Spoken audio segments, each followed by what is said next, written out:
Stop at red light and then the motor shuts. Shuts right on the back. Oh, that's what I heard too. It's just-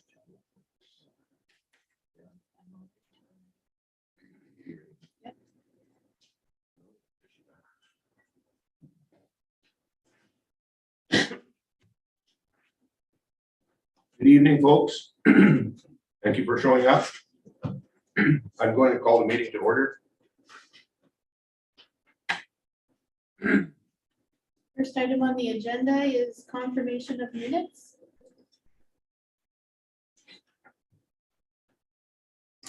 We will need a mover and a seconder. I'll make that motion. We have resolved that the minutes of May 19th, 2022, regular meeting of council, and the minutes of May 24th, 2022, transportation committee meeting be approved as circulated and posted. Further be it resolved that the minutes of May 17th, 2022, and May 24th, 2022, special meetings of council be approved as circulated and posted. We'll need a seconder for that. Second. Kurt. Anybody wish to speak to that? I'll call for a question. All in favor. Next item on the agenda is the adoption of the agenda. With Mr. Chairperson, I will not be in favor of adding anything to the agenda. I wasn't at the pre-council meeting. There was an unexpected meeting called. I will not expect any additions except the bylaw for the municipal board hearing. That's Mr. nothing. Chairperson, that was not an unexpected meeting. The agenda for this meeting, previous meeting, which was the Human Resources Committee, was brought out last week on Thursday afternoon, same day in this meeting. Everybody was in favor of them, and nobody was brought forward until Friday. Mr. Chairperson, I'll explain to the audience. You guys elected us to sit here and to make decisions. Approximately 3 weeks ago, I emailed the Mr. Chairperson, point of order. There is no explanation necessary. I'm not going to add anything. I'm not going to There's support no- anything. You are not in favor of adding pieces. We agree on that, so we just go forward with the 2 additions or the 1 addition. Because it is up in the bylaw as such, as you, if the council not agrees on everything, it's not being put on the agenda. So the first, or the addition to the agenda will be second and third and final reading. You want that on the agenda? Like that one is a no-brainer. It just moves over. That's on the agenda, the rest is not on the agenda, like you said. Yes. Would not agree with it. Exactly. I will not support adding anything that's a surprise to me. I didn't have a chance to. I explained via email on Friday. I was excluded from an email, maybe by mistake, but I called for a personnel committee meeting after this meeting. Now with all the public hearings and all that, I will not support anything. The Reeve, at his wish, can call for a special meeting to add these special items that we need to analyze a lot of the data. Mr. Chairperson, that's why we wanted the meeting at 5 o'clock, because it cannot be done after this regular meeting, because a lot of decisions that have to be made will be included in this meeting. But now we can't, because Councilor Over was not able to attend the meeting. And I gave my explanation, Mr. Chairperson, on Thursday, that I don't have the flexibility anymore. Call it. Actually, there was a chance when I sent out my email, if you look at the date, there was a chance to have a meeting yesterday at 5 o'clock. And I left that open via my email. But for some reason, we rushed it through. Mr. Chairperson, You can't tell me that you guys. Let's move forward. Yeah. We're not getting anywhere doing this, so let's move forward with just the 1 addition. 2 additions, Sorry, 2 additions, the first and second reading, correct? second and Yeah. third reading. I Need will a call sec- for I the need a question. seconder. Oh, need a seconder, sorry. Okay, I'll call for the question. All in favor? Mr. Chairperson, just for clarification. Yep. There was something on the agenda. There's 2 tenders that were added. They weren't on the agenda when we It just got on here in the last hour. They were on the agenda. They were on the Agenda Not items the were there. awarding of it. They were to, but we didn't see any numbers. Well, let's deal with it. I've got some concerns about both tenders and we'll discuss when we get there. Next item. I'm at calling for the question, Oh, correct? yeah, okay. Do that. I'll call for the question, all in favor. Reception of public hearings and delegations. Under public hearings, the first item is conditional use application CU 04 22 Park Northeast 141017 WPM Suitka and 6841482. Motion to open public hearing. I move. Seconder for that? I'll second. Anybody wish to speak to that? I'll call for the question, all in favor. Purpose of this public hearing is to receive comment regarding conditional use application CU 04 22 C. We will first hear from Brad Roth from Keystone Planning District, and then from the applicant and anyone who wishes to speak in favor of the application, followed by anyone who wishes to speak in opposition of the application. The Suitka CU, our Cornwall zoning bylaw allows for a non-farm dwelling to be located on a parcel of land between 2 and 10 acres without variance being required. This subdivision application is proposing a 5.13 acre parcel of land to be subdivided from the approximate 79 acres existing and has an existing dwelling on site. The survey shows that all setbacks are met for our zoning bylaw, and KPD has no objections to this application.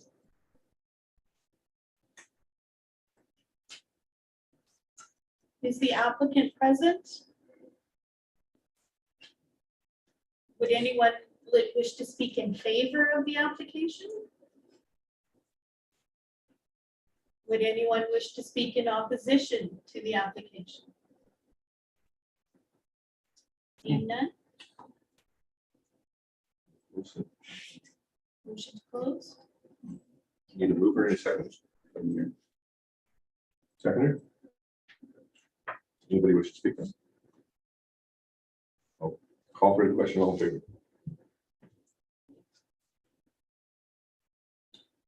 Motion for council consideration. I move that the application be approved. And Donna would like to read it. Yeah.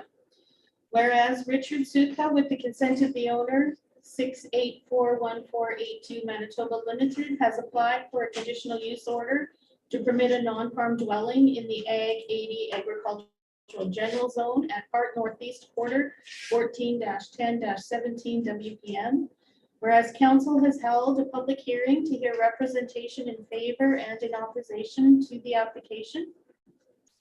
Now therefore, in consideration of any representation made at the hearing and of the application itself, council hereby approves the application as submitted and authorize that conditional use order number CU 04 22 C be issued. Seconder for that? I'll second. Anybody wish to speak to that? I will call for the question, all in favor.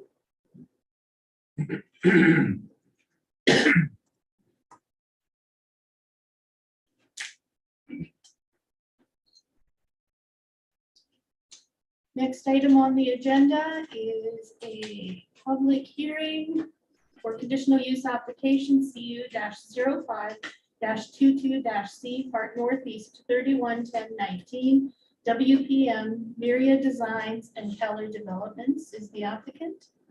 Motion to adjourn to public hearing. I move. Seconder, second. Anybody wish to speak to that? I'll call for the question, all in favor. Purposes of this public hearing is to receive representation regarding conditional use application CU 05 22 C in Park Northeast 311019 WPM. We will first hear from Brad Roth from Keystone Planning District, followed by the applicant, anyone who wishes to speak in favor of the application, and anyone who wishes to speak in opposition to the application. Brad? Myriad Design and Keller conditional use. The R Cornwall zoning bylaw does not list driving range and clubhouse as the use of the industrial zone. The zoning bylaw states that all other uses deemed by council to be compatible in the industrial zone and in accordance with the development plan will be a conditional use. Keystone Planning District has no real concerns with this application, where it suggests that if the application is approved by council, that the 3 lots in question all be consolidated on title. This will just make for simplicity in the future for any zoning and building permits that may be required.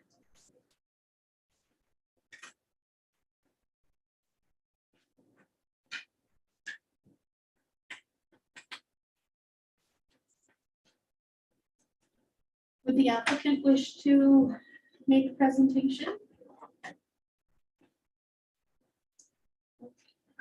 I'll attempt to share this here.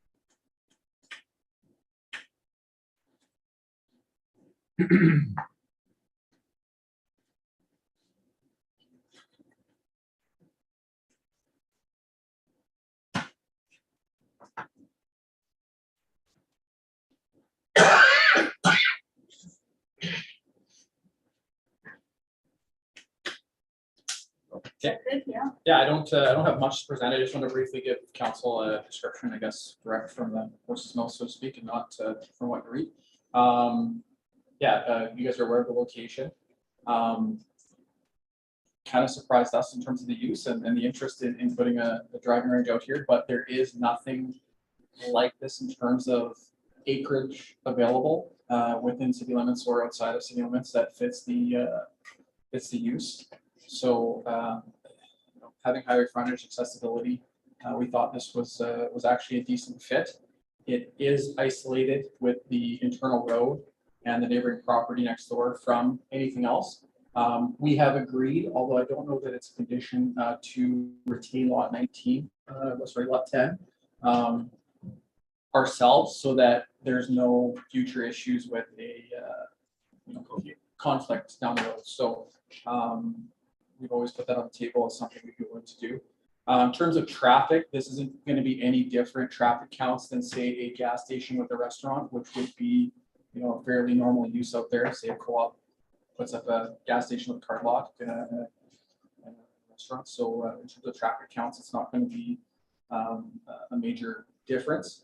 In terms of what it's going to look like, if anybody's familiar with the Topgolf brand, it's sort of that idea. It's year round. It's definitely going to be an attraction for the area. I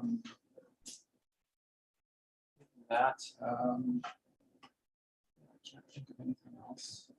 Let's get to the next picture on it. In terms of orientation of the building, we are within just outside the MI traffic zone, so the parking will be within the MI traffic control area. The majority of the space is just going to be green space, like well-maintained green space, 50-foot nets. There's not going to be any interference, balls hitting the vehicles. The whole thing is contained. There's a 3D render of kind of what it's going to look like. So, questions? Not for me. Does anybody else got any questions for Evan? I know it's really, we're looking ahead, whatever, any preliminary opening date, 2-3 years from that? No preliminary opening It's on construction. Yeah, I mean, I think the intent is potentially start construction this fall or next spring. So whichever, kind of lines up timeline wise, something we'll address at the time. So. Else got any? Okay, so Yeah, Mr. Kelly. We're obviously taking 3 lots, making it one, right? Yeah. You're not concerned, and I'm not a business person, not concerned that will be deteriorating from people across the road building. No, We should. No, not at all. I mean, anybody we've talked to that we're currently discussing the other lots with, I thought it would be a nice amenity in the area. Just the fact that it will be serving to, lunch. Yep. Sort of thing. If you're, if there's an ag equipment dealership, you have a place really close by that you can see. Grab lunch sort of thing, so. No negative feedback. We have the 2 letters of support. Obviously, Promote the area, from right? the closest area, yeah, absolutely. So, and this is the model like for those types of centers in other areas. So if you go to Alberta, there's a number of major centers that they build these things in the municipality beside the city, not within city limits. So it's sort of a normal thing for them to do, so. Anybody got anything else? Yeah, Mr. Chairperson, I think it would be advisable to. I think it's good that we have these public hearings, but the letter of support really does a lot. I think the community needs to hear what that letter of support is. So maybe Mr. Chairperson, somebody can read that out, or I can, for the public to hear it all. It just basically says, I'm not going to mention the name, to whom may be concerned, letter of support for property law 789. Please consider this my letter of support for the proposed developments lot 789 in the Trans-Canada Industrial Park Development. I own and reside in the property at the property in the east end proposed development. The realtor representing the purchase of these lots has been in contact with me and shown me the plans for the proposed driving range development. We have discussed how this development might affect my property. Given the proposed fencing and orientation of the building and driving range, I feel that the impact to my property would be negligible. In closing, I think the driving range would be a nice addition to that area, and I hope to see it move forward. That says a lot, folks. I mean, we're always counsel when we make faced with a decision like that. The realtor, whoever it is, I'm sure he's here tonight, not sure, but he did the right thing. I think that's what we just went through a public hearing of gravel pit conditional use, same thing. I think it's important for you to sell your product to the neighboring community. I really felt that I think it needs to be, that letter needs to be read out. I think they did the right thing, whoever your real estate agent. Thanks.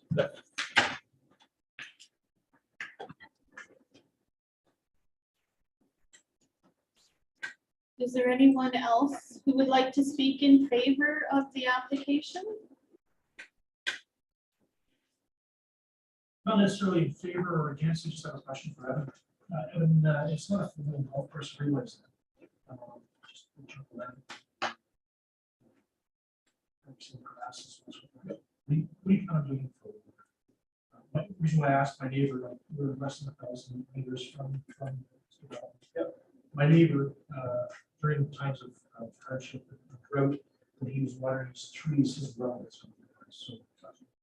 That is a option for water potable, likely would have cooling tanks until it's water nearby. And then for actually watering or irrigating grass, it's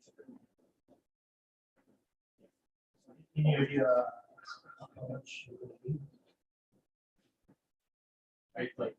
It's pretty good land, so it's all sand and gravel.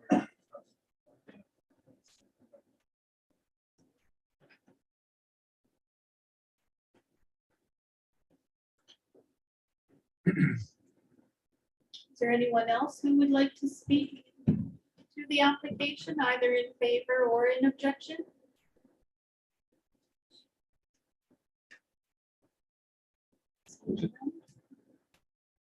Move to close the public hearing. Second. Thanks, Emil. Anybody wish to speak to that?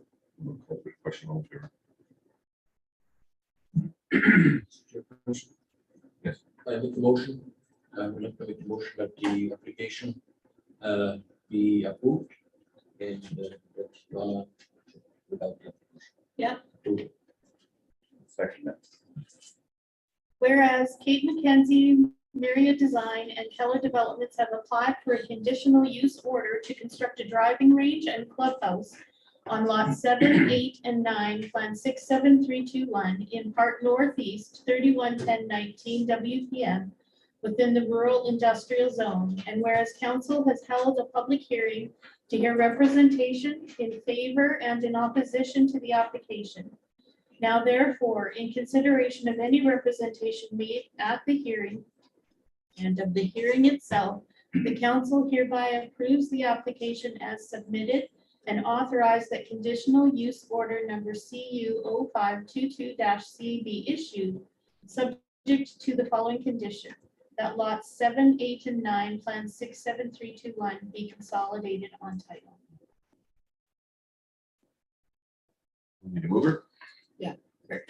Oh, sorry. Well, second, Emil's second. Yes. Anybody wish to speak to that? I think it's a good addition for the spot right on the corner on top close to the Trans Canada. And it will bring in some additional revenue properties, whatever, or development within the vicinity. Anybody else wish to speak to that? Yeah, I'm gonna support it. I think those empty lots up there, meaning under construction quite a while. It's gonna be, I think, great for the entire municipality, see some activity there. I can't see no negative impact except just what the one gentleman in the back just raised the concern, well, of water. I mean, that's definitely gonna be something, but put a condition on there, but definitely good for the area. And the nice thing is we've got the nearest neighbor basically support. So Yeah. I'll call for the question. All in favor? See nobody opposed? Next item on the agenda then is proposal to subdivide application 4116 22-8399 Southeast 31018 Lot 1, Plan number 64080.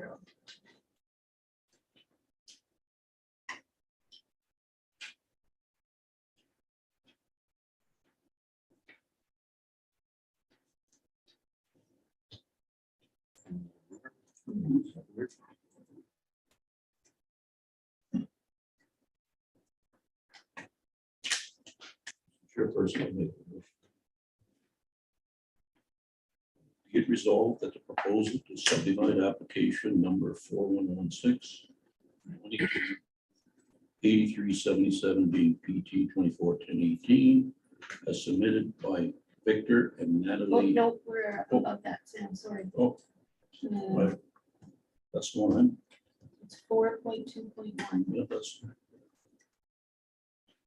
Didn't you say 411222837? 8399.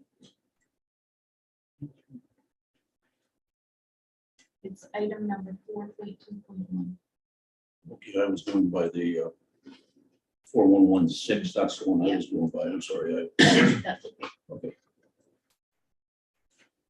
I got it started. I know Okay. this thing needs to be. I can't see it. So I'll let somebody else. Would you like me to read the motion? Yeah, you go ahead. I can't even, I read it before. Be it resolved that the proposal to subdivide application 4116-22-8399 being part southeast 31018 WPM, Lot 1, Plan number 64080, filed by Manley and Sharice Arneson, be hereby approved, subject to the following conditions. The applicant to obtain a conditional use for the non-farm dwelling parcel on Lot 1 within the agricultural general zone. The applicant to obtain a variation order to reduce minimum side width of Lot 1 from 200 feet down to the proposed 150.940 feet, and reducing the minimum residual land site width from 1,320 feet down to the proposed 824.77 feet, and meeting any other condition and requirements of subdivision as are necessary.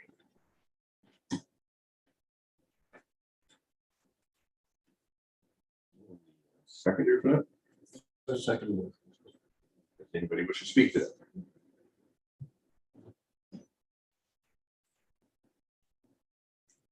I will call for the question. All in favor?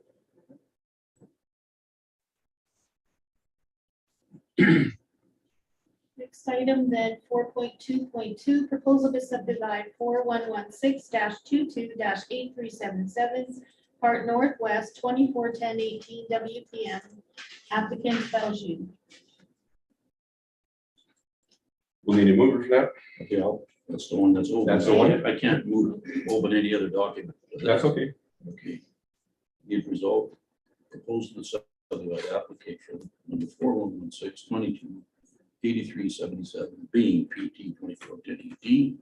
WPM is submitted by Victor and Natalie Bujo. Sorry if I pronounce it wrong. Being opposed to subdivide and hereby approved subject or hereby reject this application. For the following reasons. Yes, okay. Basically, we've had a lot of input from the area residents and I feel basically after hearing from the residents out there that we basically give them an opportunity to speak up, and basically from our engineer, it's gonna, in my opinion, definitely change the area as per the residents. That's the people that are gonna be affected the most, in my opinion. So basically, I think we heard it loud and clear from the people that we met. They don't want any more smaller lots.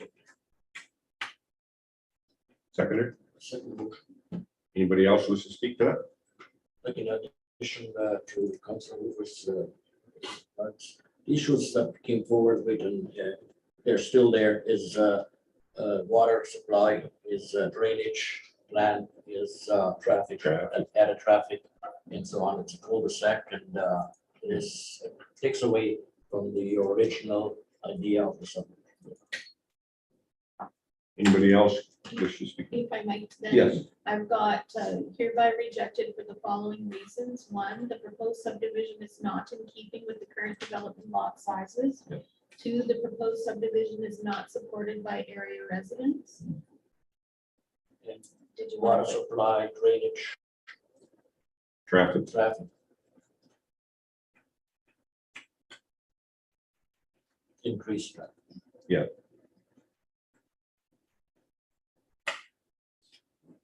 safety concerns for the school bus. Still under traffic. The proposed subdivision brings concerns with water supply, traffic, and drainage. We have a second. Yes. Okay, Mr. Chairperson, this subdivision actually has an impact for the entire municipality. We want growth, but we gave the residents an opportunity. And I heard it at least loud and clear. I can't speak for anybody else. Here's a letter we got late this afternoon. Because it impacts the entire municipality, I appreciate getting these letters, the input, things that we hear that I didn't even think about. So I'll read it out to the Reading Councils and Yarmouth Laws. That includes me. Regarding the subdivision of 3 previous subdivided lots on Curtis Road, there are many factors to consider. Have all the residents been advised and allowed input? Question mark. I can answer that tonight. My understanding is administration mailed out or got in contact with the area residents.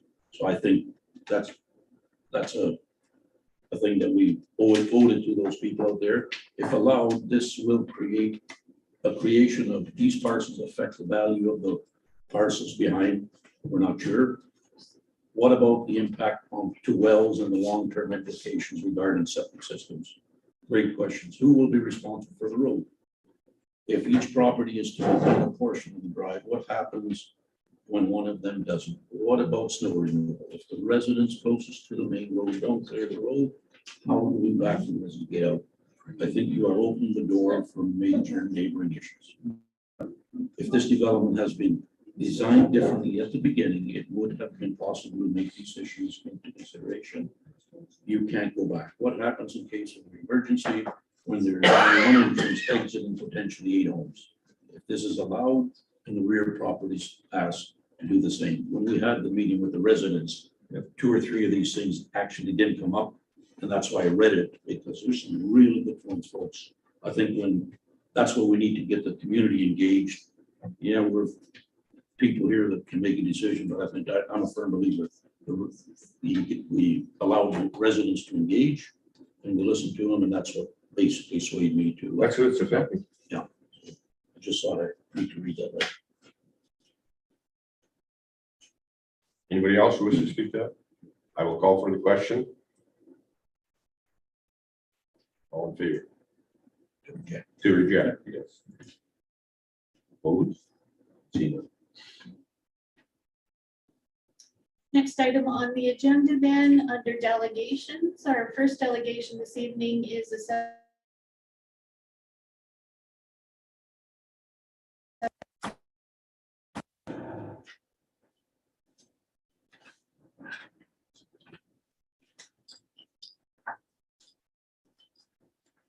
Thank you. Just hang on. Okay, just hang on. This is our new building inspector for the people that are in the audience.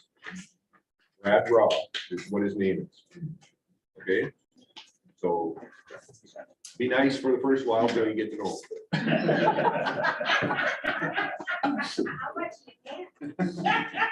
Be nice. We'll talk later. We'll talk later then.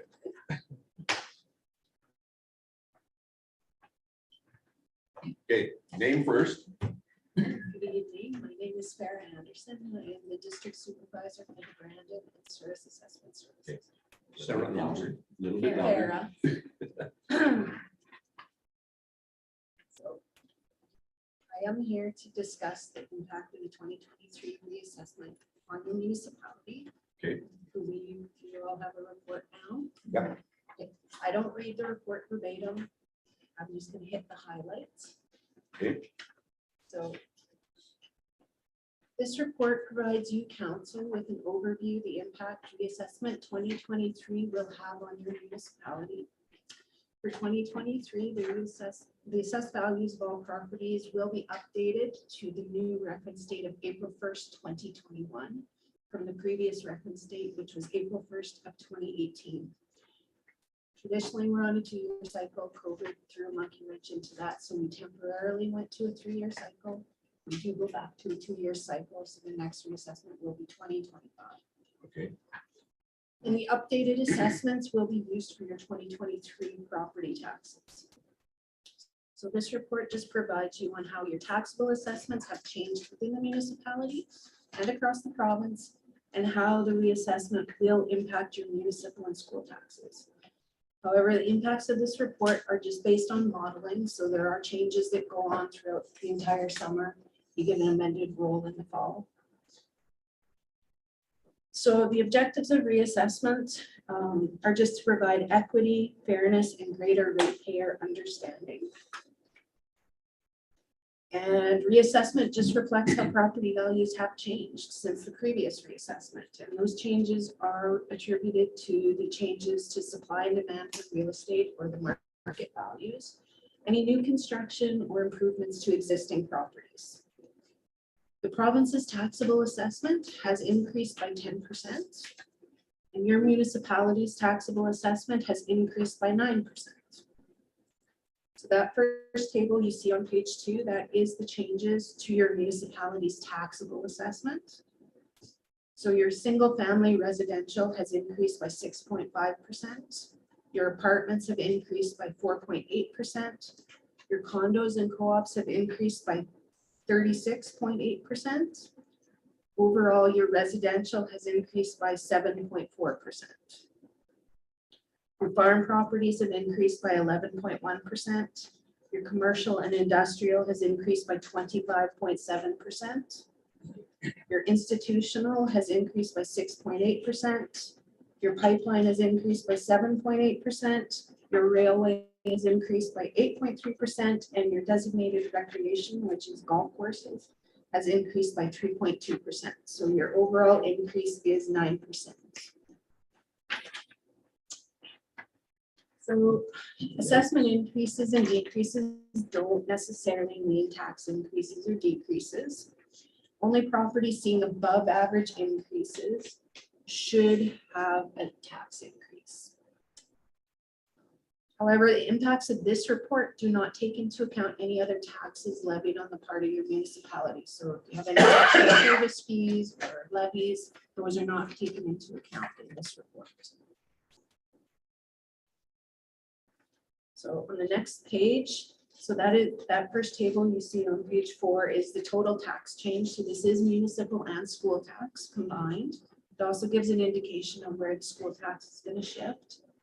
And it is based on a model that takes your 2021 mill rates, it applied it to your 2022 assessment to come up with what the budget would have looked like, and then they recalculate. So they do assume no change in your budget. So your single family residential is increasing by 0.7%. Apartments are decreasing by 0.2%, and your condo and co-op is increasing by 30.4%. Overall, your residential is increasing by 0.7%. Your farm properties are increasing by 5.4%. Your commercial industrial by 18.1%. Institutional is decreasing by 2.1%. Pipeline is increasing by 1%. Your railway is increasing by 0.4%, and your designated recreation is decreasing by 4.1%. Overall, your municipality will be responsible for 3.6% more school taxes.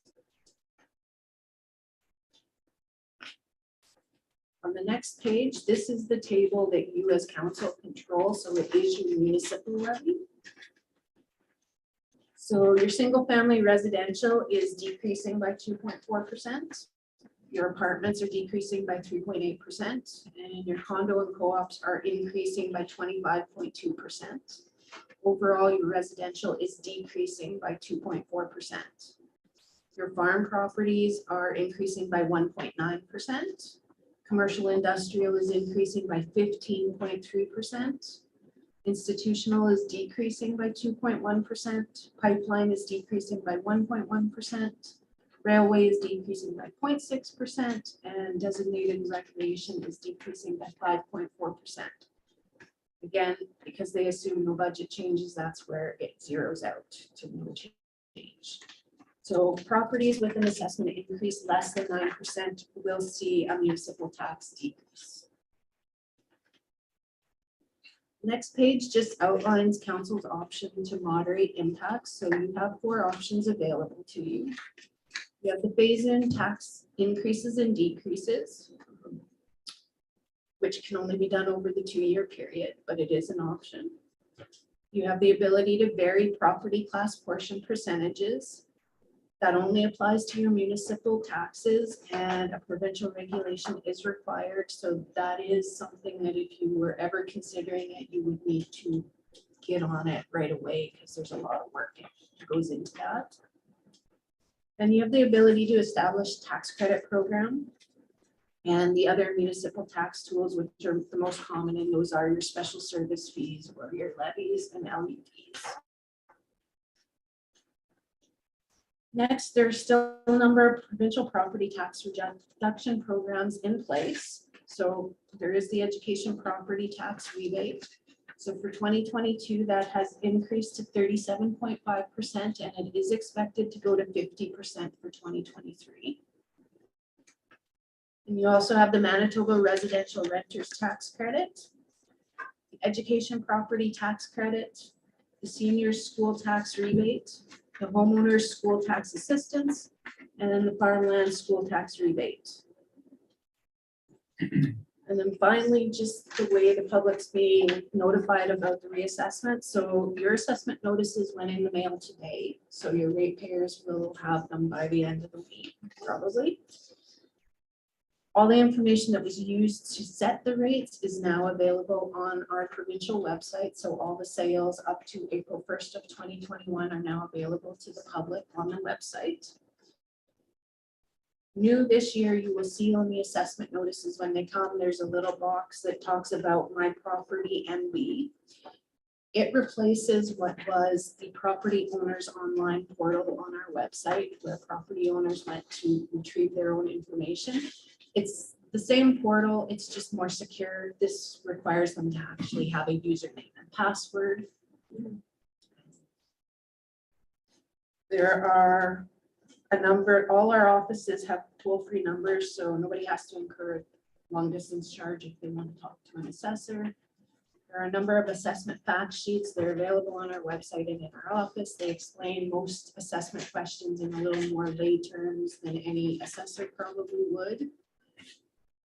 The assessment notice has a lot of information. I encourage ratepayers not to see this is not a tax bill and throw it away. They really should look at it closely to make sure that everything on it is accurate. There are a number of open houses being held across the province. You are not having an open house. Of course, you're close enough to us that they can just make an appointment to come see us. However, a ratepayer can go to any open house across the province. They're all listed in here. So if somebody who's closer to Carberry could go to a Carberry one, it's fine. New for this year, if property owners do not feel comfortable yet attending an in-person meeting or the times don't work for them, by appointment only, they do have the ability to make arrangements for a virtual open house with an assessor. They just have to contact our office by phone or by email, and we will make arrangements for a time to do a virtual open house with them if that's something they would prefer. And finally, you guys take the ball for the calls. So this report should provide you with enough information to answer tax type of questions. That is your reassessment in a nutshell.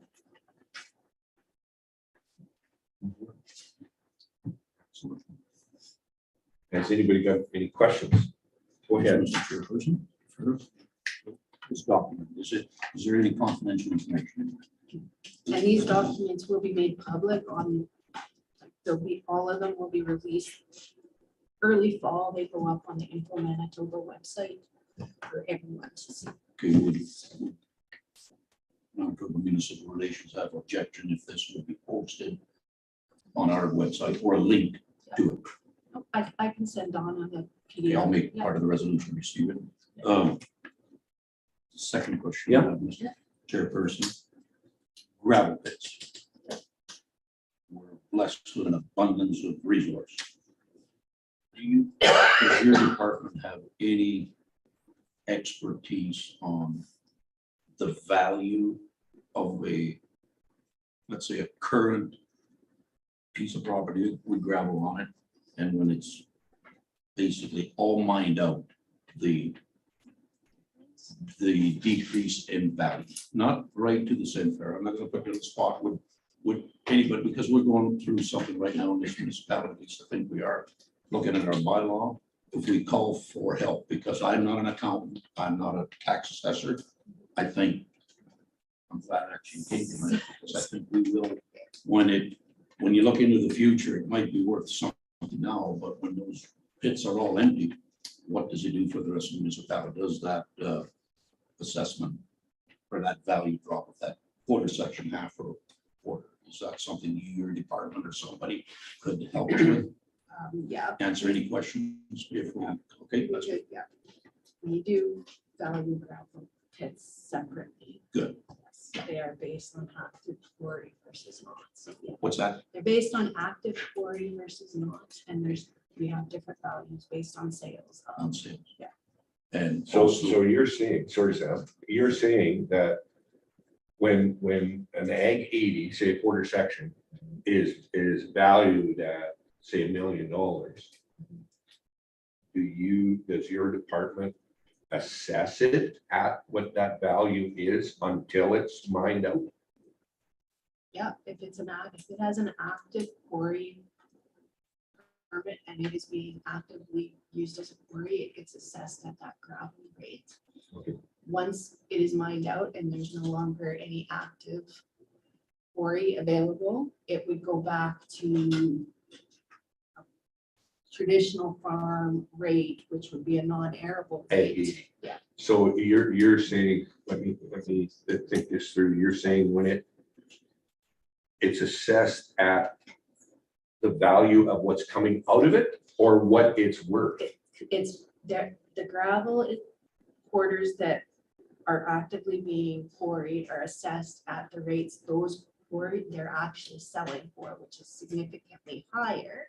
Oh, And the so- value of the So land. it is, yeah, Okay, they have two, we okay. have two different rates for them. Okay, So if it's an active quarry, Yeah. or it's got a permit, even if they're not actively taking anything out of it, but they have a permit for it, it gets assessed at a gravel rate.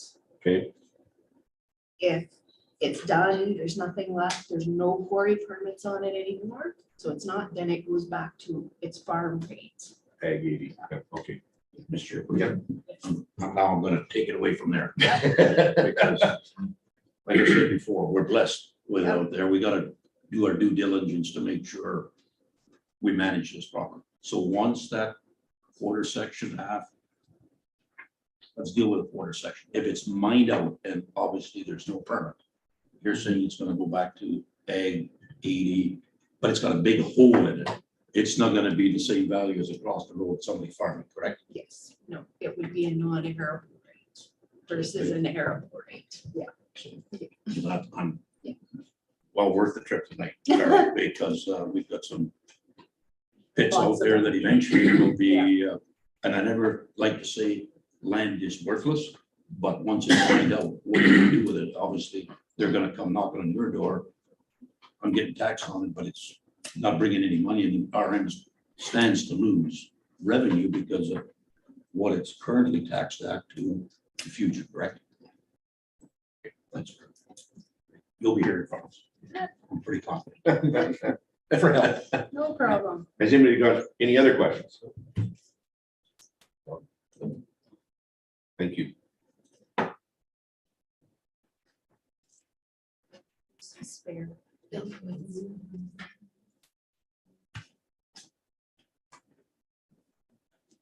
I will, yeah, Ross. So, yeah. To accept it, that's Yeah, what be it resolved that the presentation by assessment services regarding the 2023 reassessment be hereby received and for administration to put on the RM website, the document that was just delivered to us. Need a seconder for that? Anybody wish to speak to that? All for the question, all in favor?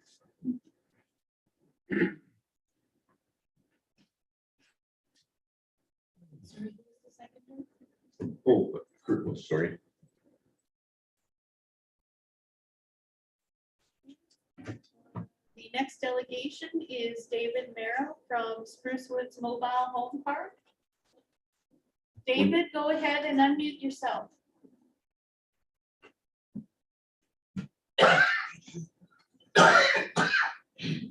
You have to unmute Yeah. yourself, David. Should be good.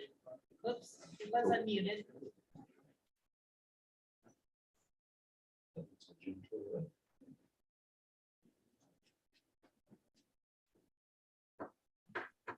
There. You got me Are you now? good now? I guess. Can you hear me? I can't see you No, either. Still can't hear you.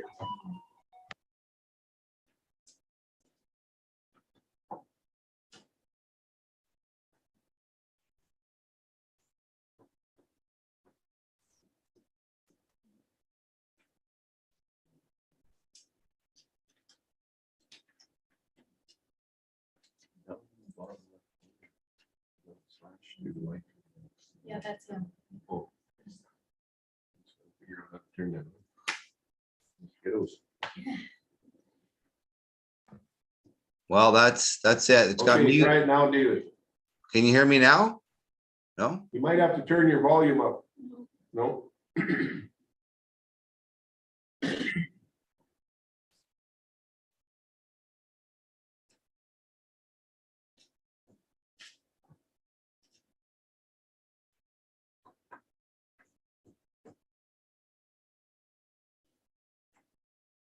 We'll move on to the next one.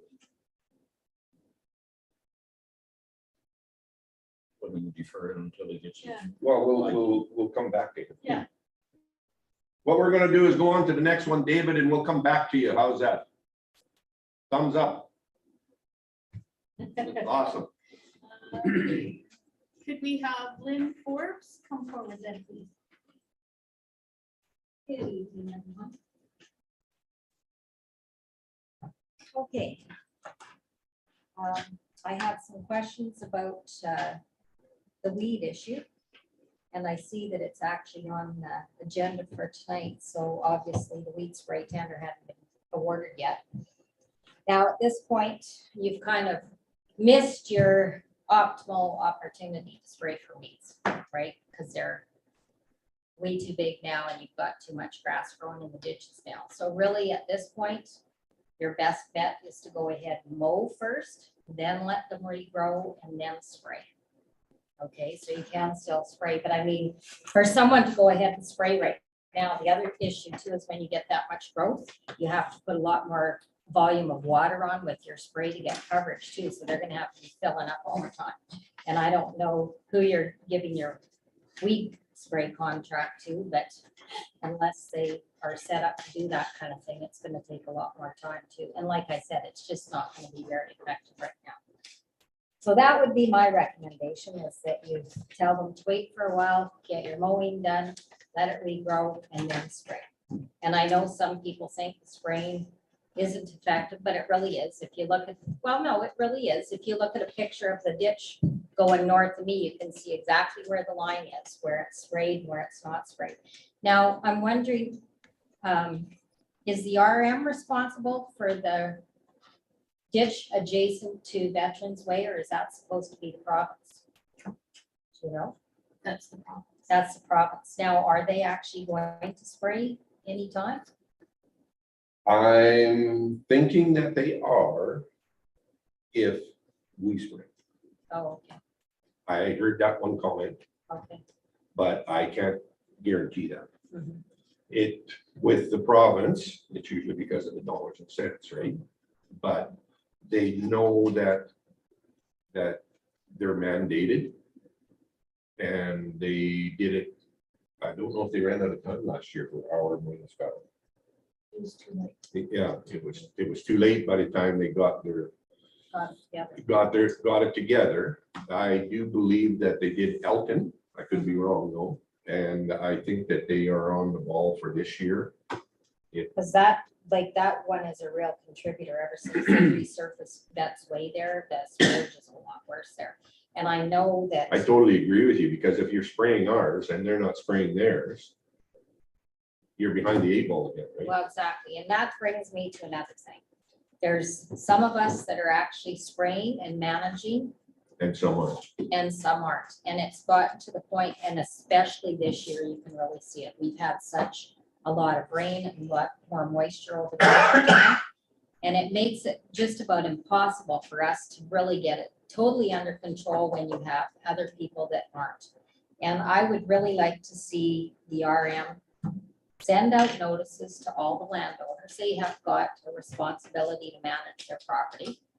And even at the very least, if they had to spray a 50-foot perimeter on their property and mow it at least once a year in June, after the spurge started to come up, because at least for the people like myself that are making an effort to keep it under control, and I have been winning.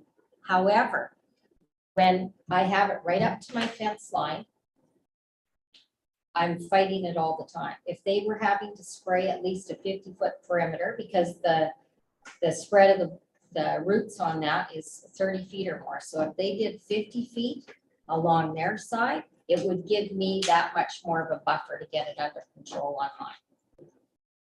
And I don't know if any of you have taken a drive around there recently, like I went down south of the dump and then east on Magazine, and like even for like Keller's and for the people that are farming their stuff now, because it's so out of control everywhere, even where they're spraying for it in their fields, they're getting to the point where it's popping up in the field too, right?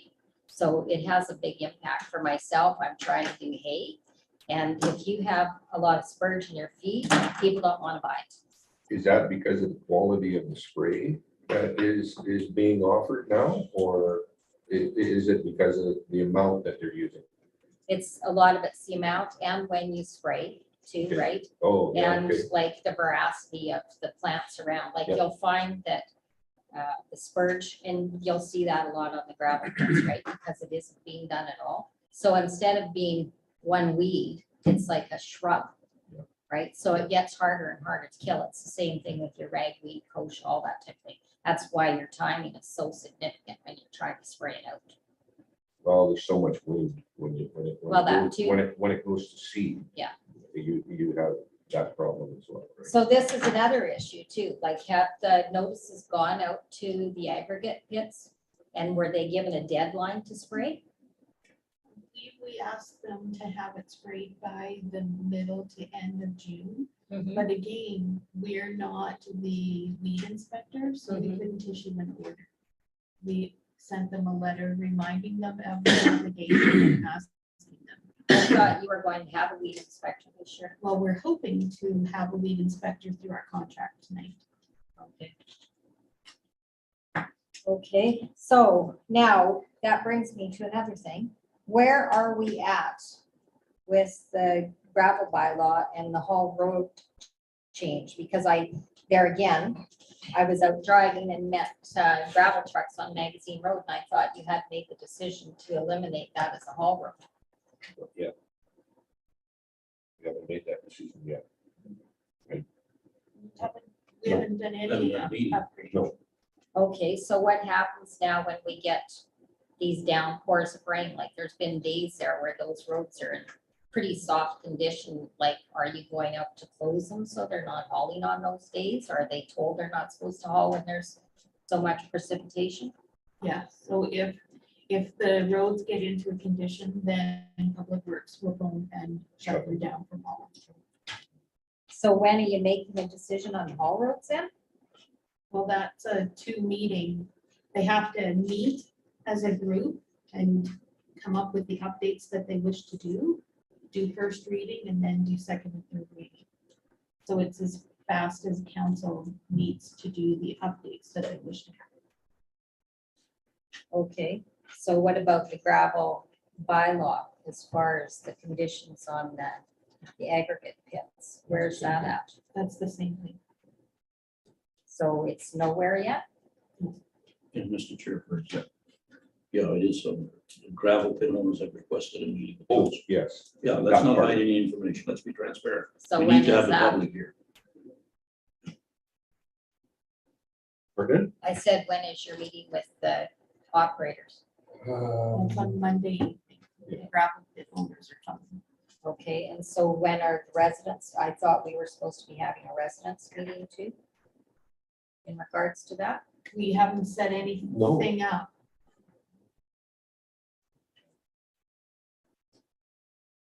And another question, when is dust control being applied this year? When it quits raining. When the gravel gets applied. When the gravel gets applied? Yes. Okay. Well, for our roads there, they could come and just sweep the gravel out of the ditch. Because there's a pile of it in there. I can't hardly even mow my ditch right now because there's so much gravel in the ditch. So. Okay, Thank that's all I you. have to say. Thank you.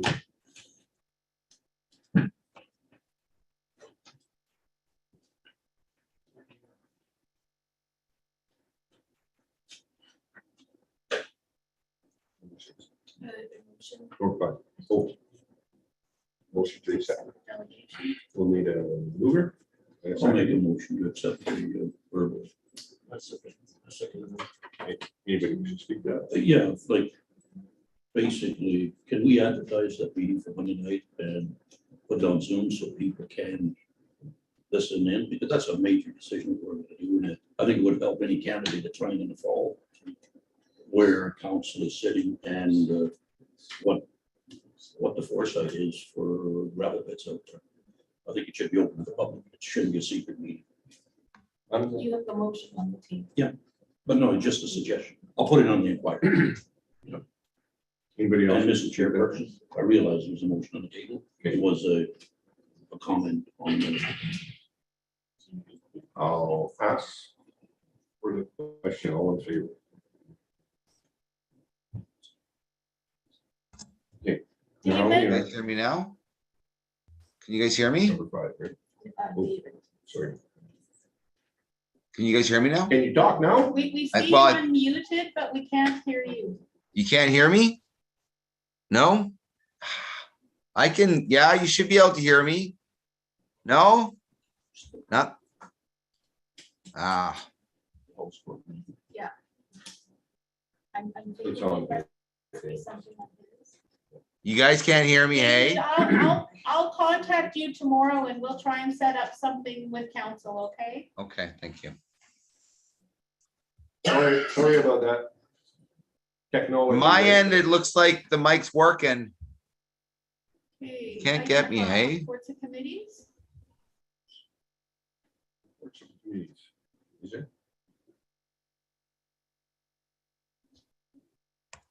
There are no receptions of petitions. What about now? You guys got me now? Yeah, no, that's it. Darn it. I'll make that motion. Be it resolved that the following communications be received and filed. Letter from Lynn Forbes to council.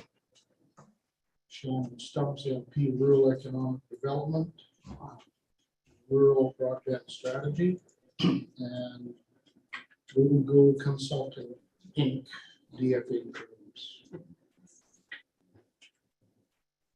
Anybody wish to speak to that? Oh, sorry, we need a second. Get ahead of ourselves. Anybody wish to speak to that? Go ahead, Sam. The letter from Lynn Forbes, would we reply to some of the clarification that she's looking for on certain dates? Yeah, I would. I mean, it's a letter of Yeah. communication. I think we need to basically reply to her exactly what transpired, and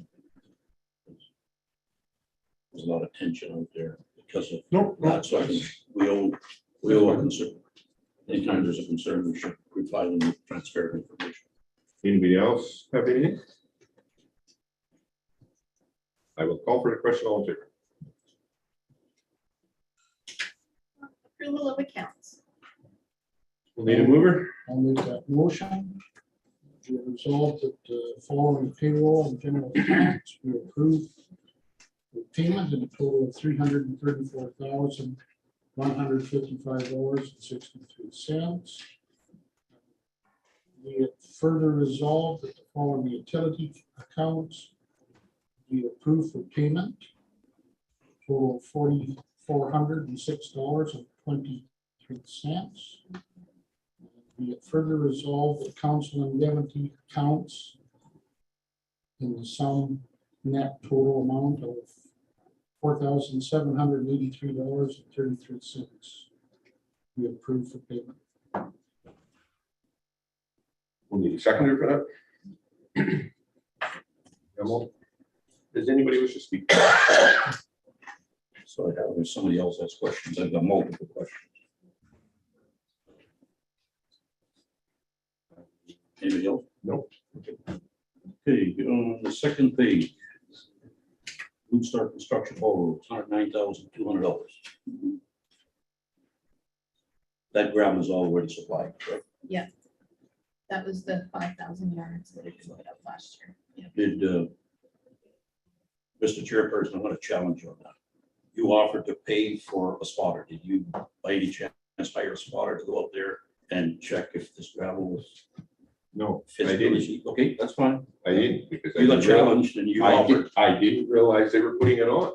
Okay, communication. Yes. The same thing with the Fred Gilbert one. Obviously, that one was dropped and nobody verified it, correct? On your spotter, you didn't hire a spotter for that one?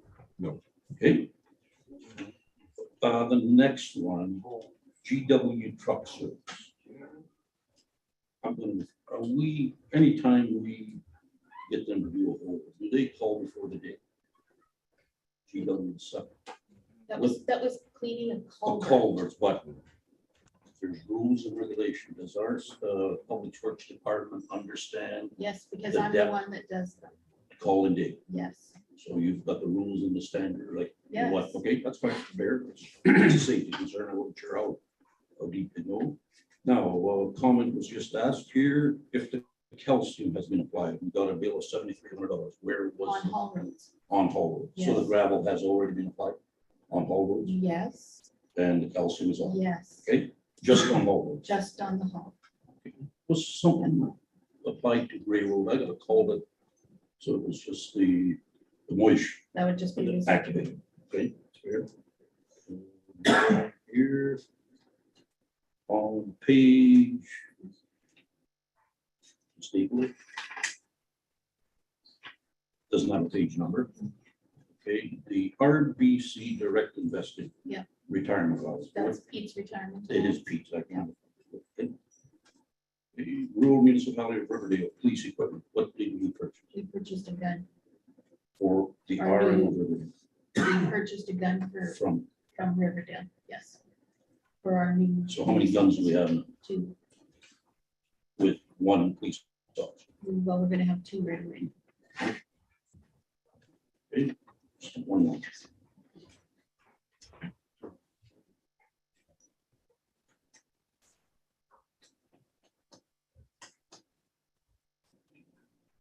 Check to one of our public works people, Alan Brown, $3,028. Retro pay. Retro pay was included in that paycheck. So is that the reason they're all, High for that pay run, yes. is there overtime in that? There might have been, Who authorizes the overtime? I do, And if we got a running, like a spreadsheet, yes. you know, can we, in the future, we'll discuss that later date, that council should be aware of that. Now, where is Keystone planning with paying their employees? Is somebody moving on that to get their own system? I see we're still paying them, and Yes. I don't fully understand it. I don't expect anybody does here, but where is Keystone Planning sitting here? They're one of the co-chairs, Mr. Chairperson. Are they advancing to get their own payroll set up? Yes, They are. yes. Once the two new employees are in there, they're changing the bookwork over from our system to theirs, so that they can take the whole thing over. Yes, Correct. but I would suggest that it probably will not happen till end year because of the pension and the benefits. That way they would be getting a brand new year. So, okay, thank you. Has anybody else got anything? I will call for the question. All in favor? Opposed?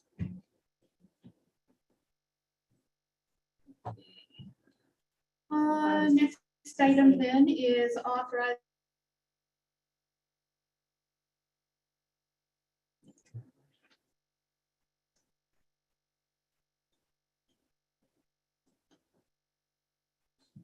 We'll need a mover. Make that motion. You've resolved that we hereby authorize the proposed change notice, PNC number 1 or 001, excuse me, proposed number 2021-42 dated May 2022 in the amount of $3,102 plus taxes for design upgrades to the Chater LDS lift station not covered by Manitoba Water Services Board. Excuse me. We'll need a seconder for that.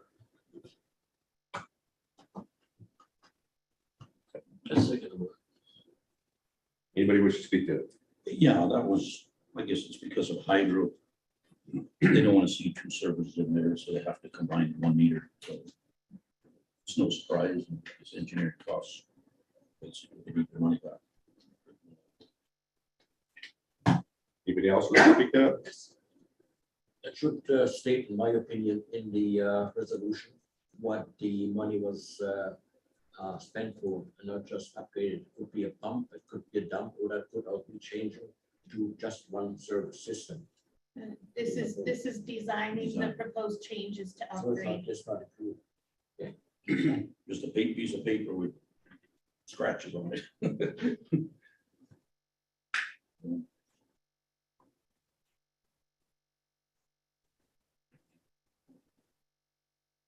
I will call for the question. All in favor?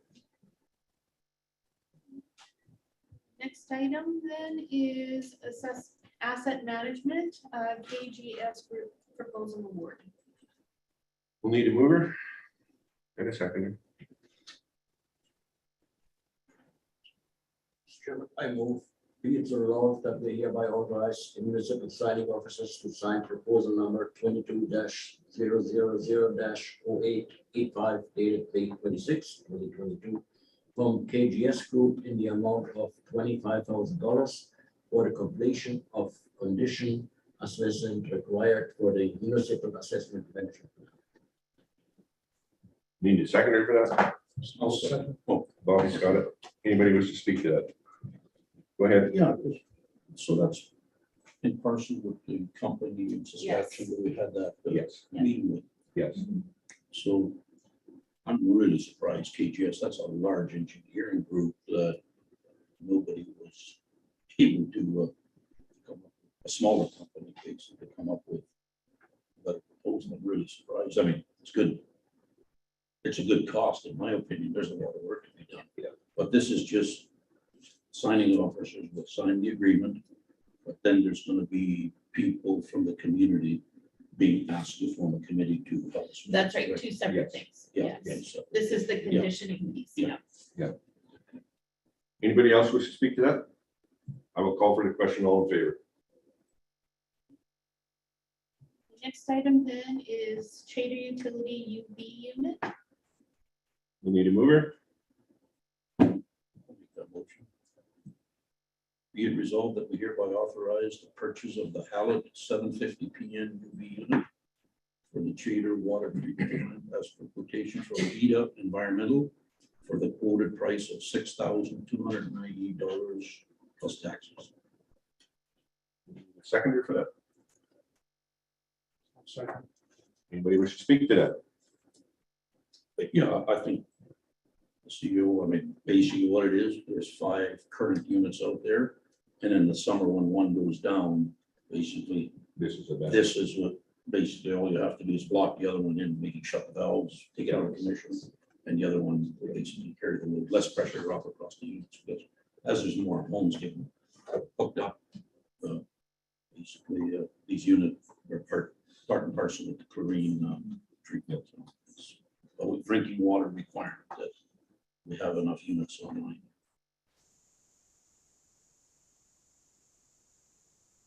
Budgeted. Yes, it is, Bob, yes. I will call for the question. All in favor?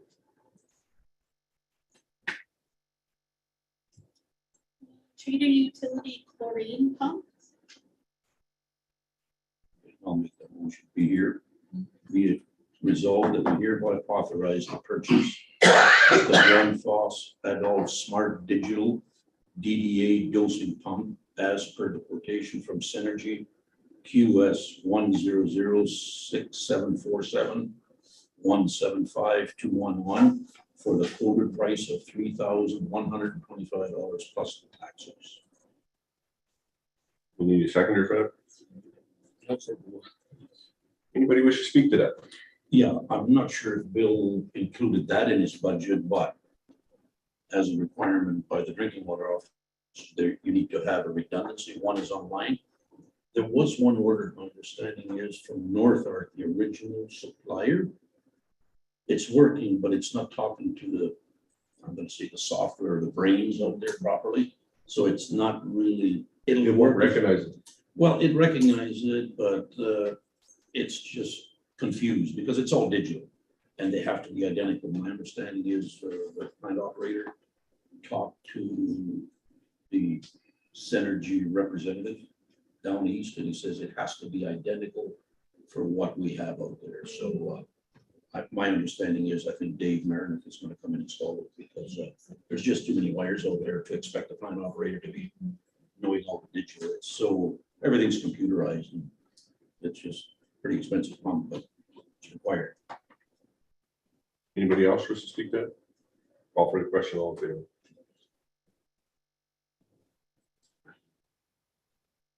Okay, next item then is award the special gravel tender. Just hang on. Okay.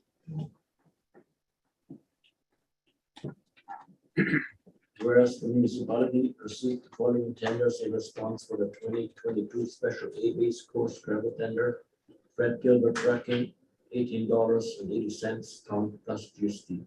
Will therefore be it resolved that the municipality hereby awards the 2022 special A-Course gravel tender to Fred Gilbert Trucking in the amount of $18.80 per ton plus GST in accordance with the terms of the invitation. Seconder for that? I'll second the motion. Anybody wish to speak to that? Yes, just some questions. Was this gravel tender advertised on Marks? No, Okay. What's the total dollar amount of, now that we've got the dollar amount per ton, what is the total dollar? I think it's $109,000. So $109,000, and it wasn't advertised on Marks. Because our construction limit Yeah. is $250,000. Okay, so why wasn't it advertised on Marks? Because our construction limit for advertising is $250,000. So that's the reason we didn't, who was the 10%? The tender was advertised, Or advertised where, Brandon Sun and on our website. but not on Marks? No, Okay, so that's fair. So at the end of the day, is last year, we advertised the same special gravel, and it's special. We showed on the tender the document where the gravel is going to be dropped. Council has not discussed where this gravel is going to be dropped. So where's this gravel going? Do we have specified roads that council may have by via resolution, has made a resolution saying we're going to reconstruct this road, and that road? Last year we did, this year it got missed. no, it hasn't been missed. You did a project list. I calculated the projects that we could afford this year. And then we had to get it advertised or we're not going to get any work done. Council can determine through Public Works which roads they wish to have done this year, staying within budget. So if there's no roads out there right now that don't need upgrading, But there are. we're gonna, You had a list of 13 projects. we had a major list of $580,000 worth on the north side of the river in Ward 1. Ward 1. That was marked 2022 road aggregate upgrades, whatever. I've got the document right here. So basically, at the end of the day, have we identified as a council what roads we are going to upgrade? Is it going to be Whiten? Is it going to be Waggle Springs? Is it going to, whatever? Where is that sheet of paper? Council hasn't seen that yet, at least I haven't. I have not seen that paper. Have you seen that paper, Mr. You mean Chairperson? since the budget meeting when you saw the paper? Yes. We have not received, the only As I paper we said, received. Councillor Hofer, if I don't get this tendered and awarded, there will be no projects this year. That is why it went to tender. Council will have an opportunity to get together and decide which of the projects they can do within the specified budget. Thank you, Mr. Chairperson, thank you. So we went to tender something and we Yes. don't even, how can a reputable company with honesty tender something when he doesn't know how far? Mr. Chairperson, Mr. Chairperson, I've got the floor. Yep. I got 5 minutes. Robert's Rules of Order says I need 5 and minutes. you'll be not already for 4, sir. Mr. Chairperson, this is grandstanding. If you would like to have a resolution on council, you would like to know where it goes, bring forward a resolution to council meeting or to a transportation meeting, and we can discuss it. Just accusing council as such, not having done anything, brings back to you that you're not interested in doing anything. Mr. Chairperson, I'm looking at the tender document. That's on in front of me right now.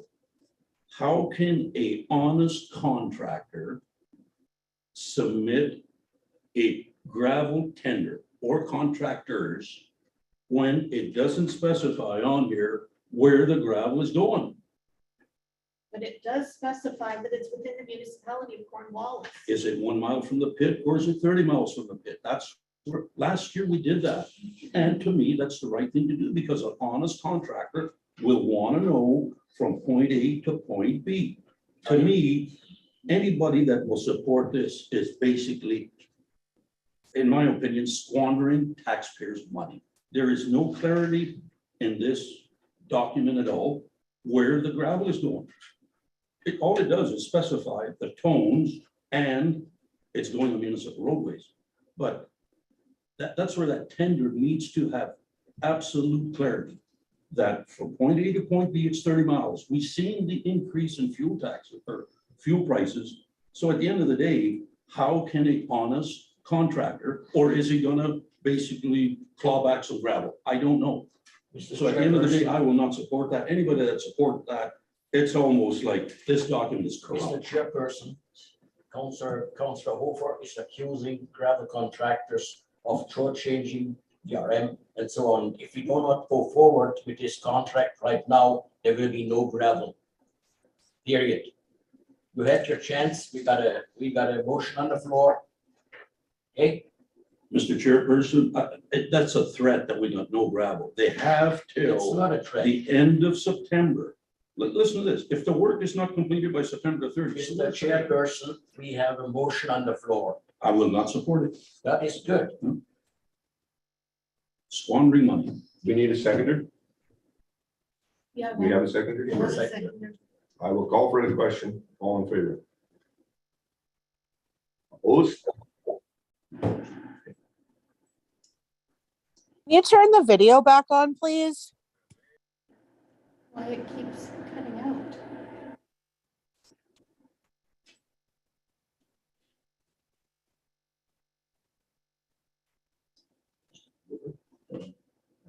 Is what?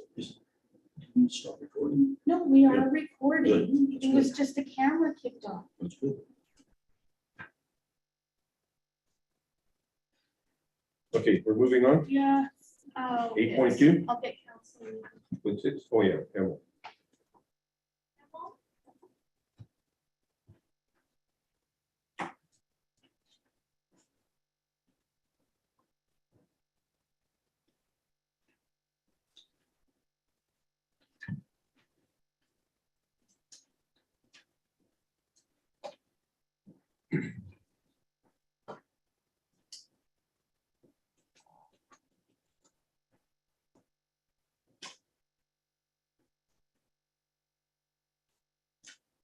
Next item on the agenda is to award the weed spray tender.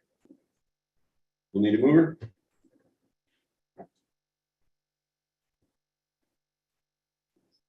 I'll make the motion.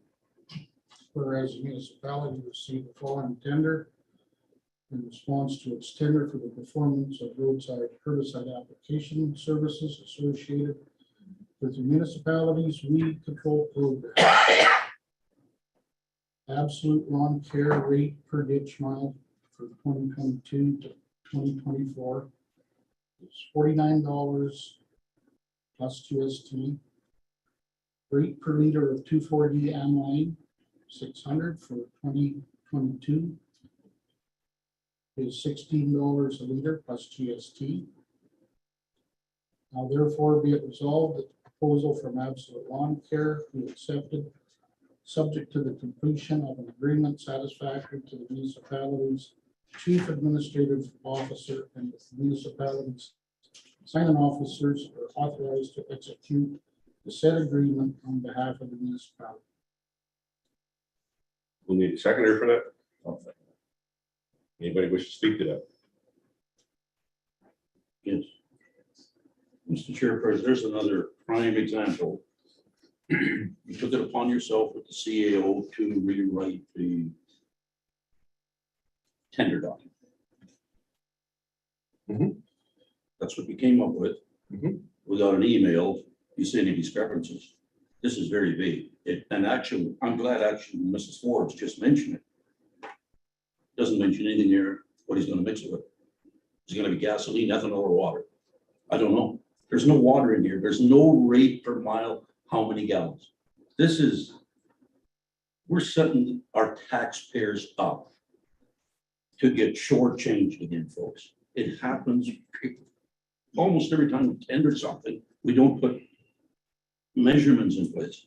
Yes, we're calling for 1.1 liter of 2,4-D, which is, we can celebrate because last year we basically almost double the amount.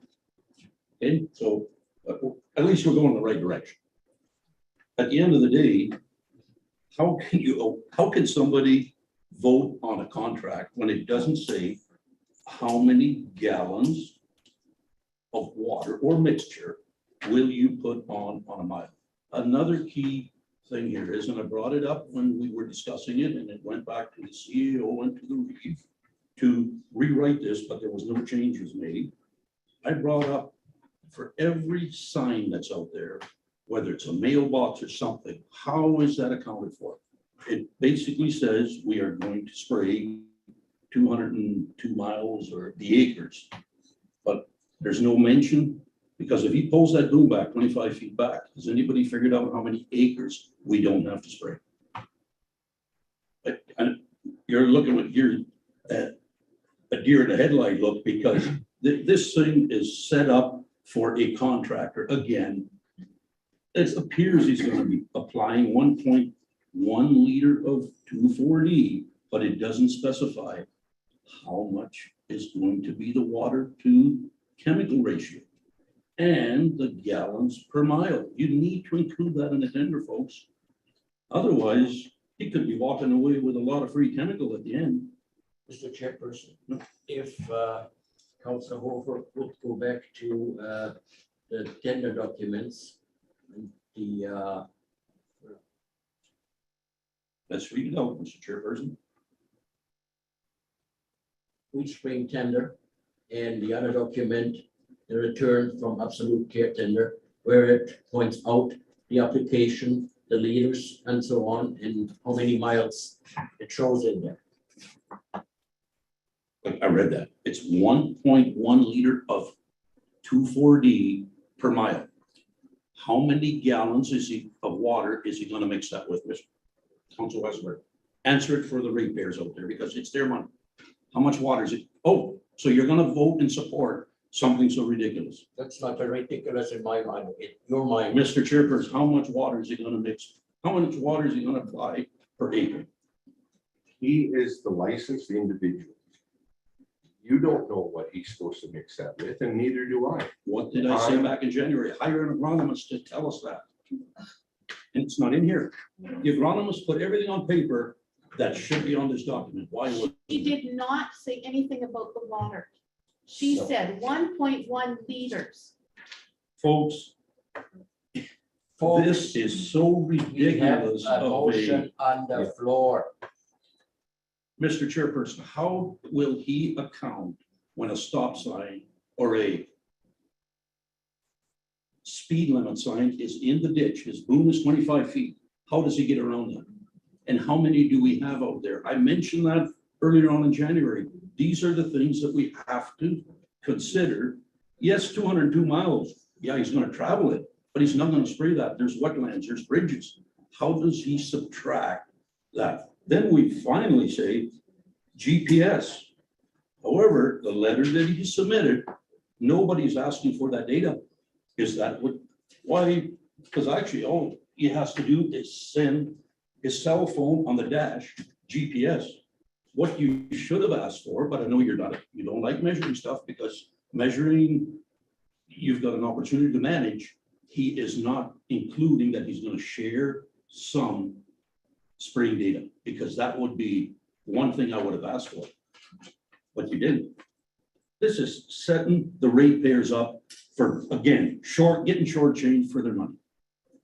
I'll be blunt with you, and yes, that's basically, Thank you, Mr. Hofer. Mr. Chairperson, we have a motion on the floor. Yeah. I will not support that. I'll call for the question. All in favor? Opposed?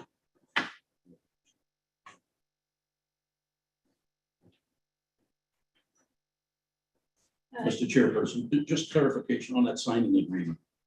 Who authorizes what gets sent out? I know it's part of the motion signing agreement, right? The agreement is the agreement that we've used, that our lawyer Okay. prepared for the municipality. Is this council going to put an out clause in there? Mr. Chairperson, I'm asking you. Mr. Chairperson, that is not part of the question, that is not part what is Okay. before council. Break it up. at the next meeting. 2.27, 8.2.7. sorry, 8.2. Payout of bank time, vacation, and retirement allowance for Donna Anderson.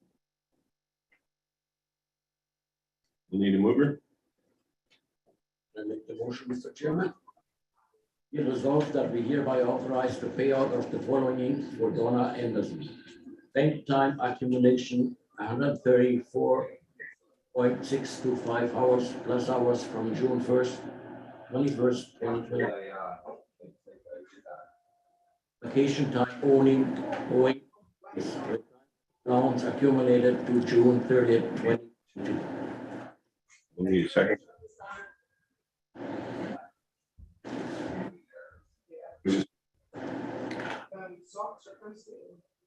Out of the chute, I'm not gonna support that. Have we got record that are signed off by you, Mr. Chairperson? Have you signed a document of the accumulated hours, like the day, the time you signed off and what time you did it? Do we have that document? Have you signed? No, because we just talked about it at. So you have not signed any accumulated? Fair question. Yes or no? You haven't, okay? Vacation time is pretty straightforward. We've got nothing to gauge if that's accurate. I mean, I have never seen this. We do. If you would have been at the first meeting, you would have. So move on. No, I can't. That Robert rules. Got 5 minutes. And Okay. you're already The question I 4.5 have, minutes, Mr. Chairperson. sir. Okay, I'll give. Go ahead. Mr. Chairperson, I, weeks today. I haven't seen. Hang on a minute.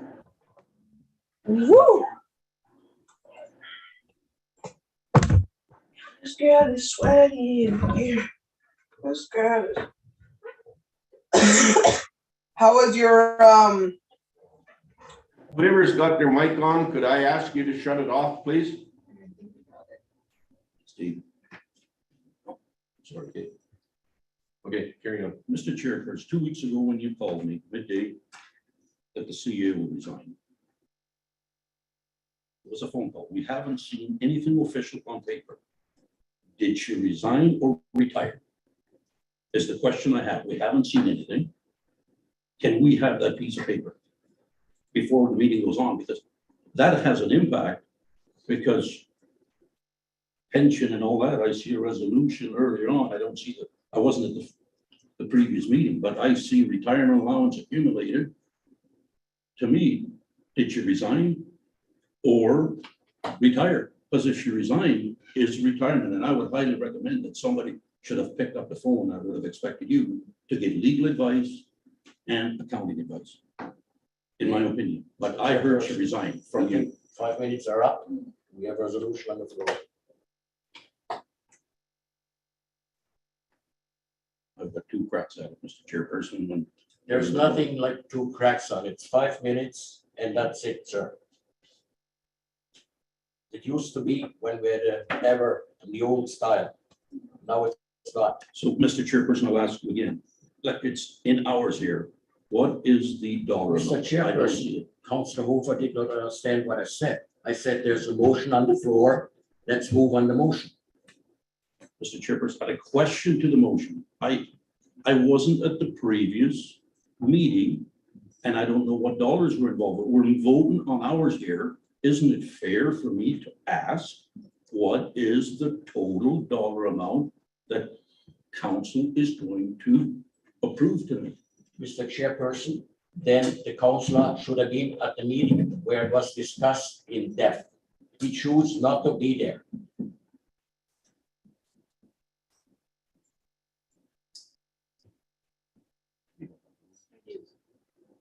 $6,099.85 prior to this evening's meeting.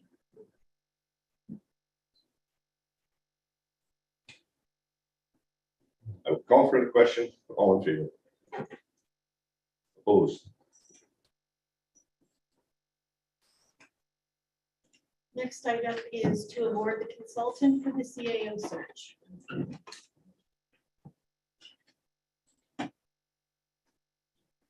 We need a mover. I'll make the motion. Be it resolved that we do hereby award the request for proposal for the provision of recruitment service for the position of Chief Administrative Officer, Rural Municipality of Cornwallis, to Way to Go Consulting Inc. as per proposal dated June 16th, 2022. Seconder for that? I second the motion. Anybody wish to speak to that? Okay, Yes, Mr. Chairperson. Again, there's 5 fairly thick packages that I assume was the first time council seen at 5 o'clock, correct? correct. I'll tell you what, we're not rocket scientists here. We're not. I can't believe that you had a meeting from 5 to 7 o'clock and you thoroughly reviewed every document here and did analysis on the cost. What is the total cost at the end of the day, or potential, because there was percentages the last time we went to these people, I believe, for the grader operator. Approximate, what are the taxpayers on the hook for when the dust settles to go That's through the what you entire? see. Can you remember? No, Mr. Chairperson, I'm asking you. You just had a meeting 2 hours ago, so. I mean, you're ready to support a motion here. We don't even have a dollar figure. And the chairperson is Alder. Ryan. $12,930. How much? $12,930. To just do the hiring, or at the very end, because at the grader, there was a percentage involved to This is a set fee. This is a set fee to go through the motion. Yeah. So is our councilors going to be involved in this, or strictly then? I imagine when it gets to the interviews, we can set it up with them. We haven't had a meeting with them yet because we haven't awarded it. So when it comes to the interviews, we can definitely make sure that 1 or 2 of us is sitting in on it, like we did with the grader. I think that worked well, just sitting there. Yeah, because, I don't have a problem with that stuff. But we have to award it first to get to that I point. agree. Agree? Like, Okay, To me- can we move on? no, just, Okay. like I say, these are 5 large documents here that I wouldn't expect anybody, and I don't think the taxpayers would expect to go through this in 2 hours and eating at the same time to decipher which is the best option here, because Mr. this gentleman, Chairperson, Mr. Chairperson, I'm speaking here. Mm-hmm. So why did we wait 2 weeks when the CAO, the manager of this municipality resigned? We did not call for a special meeting and jump on this. Because it's too, My first answer to that is, you're already worried about what we're paying her out. Anything on overtime for this young lady is more money that we're paying, that the taxpayers are paying. So if we can't do it within the meetings that we have in a relatively amount of time by saving money, I'm not sure where you want to be at. when At I'm this point. I really don't. I'm, no offense to anybody here, there's retirement and there's working people. How do you think she got to 134 hours set? Overtime, I don't know. meetings, I didn't meetings, see it. meetings. Yeah, Okay. So can we move on? We hashed this out between the 4 of us and we went up and down and back and forth and we made that decision. it's good, council made that decision, and that's fine. You have to move on. At the end of the day, you're part of council. If you don't agree, that's your prerogative. I couldn't come to the 5 to 7. That's okay, Sam. I'm not holding that against you. So If you can't agree with what we're doing as a group, when you're not here, you have the right to say no. that's what I'm doing. Okay, I want to move on. So 12,000, around 930 so 13 grand, in that neighborhood. Yeah, 13 grand, okay, All right, that's good. okay. We have a seconder. Yes. I will call for the question. All in favor? Opposed? I'm opposed. Thank you. The next item on the agenda, 8.3, financial statements. I'll make that motion to resolve that the financial statement 4 months ended April 30th, 2022. And hereby received as presented. We'll need a seconder for that. I'll second that. Anybody wish to speak to that? Yes, I do. Just for clarification. Mr. Chairperson, can you go to page 22 on the financial statement? I don't know if I can bring that up. Yeah, I've got it.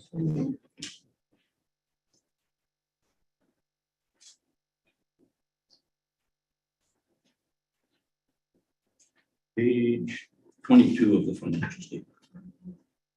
It's in the top right hand corner of that. arrow.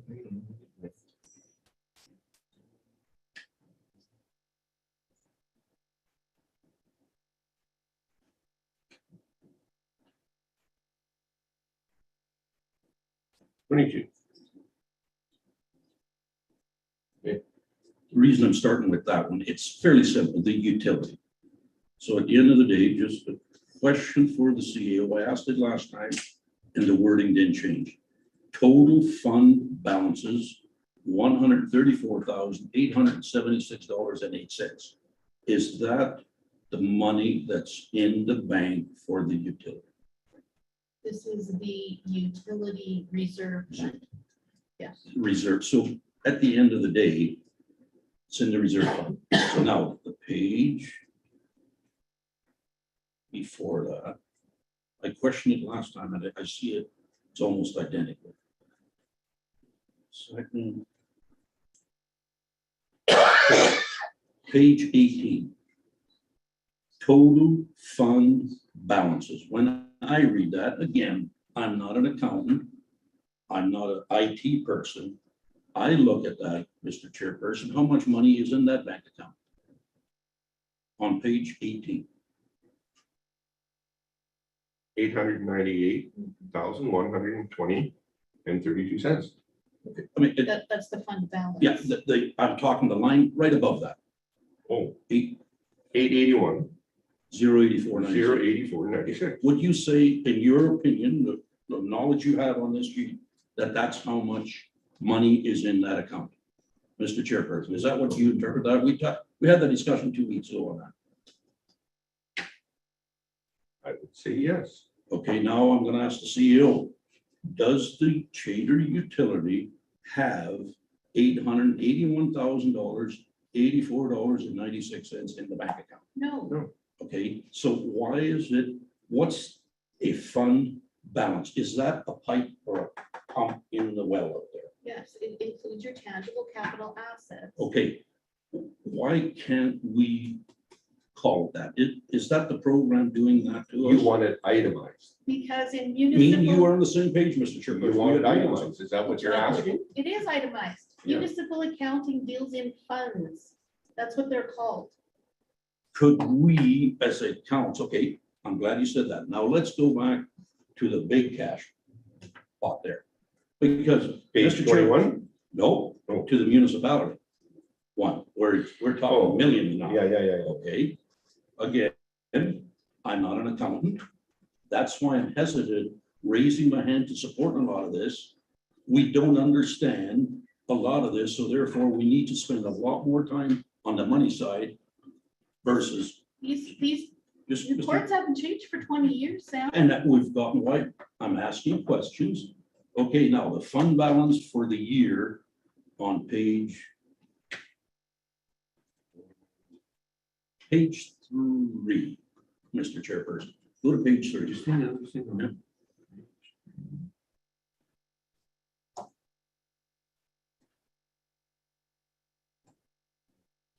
Okay, so so we've got 5,280,703.10 10 cents.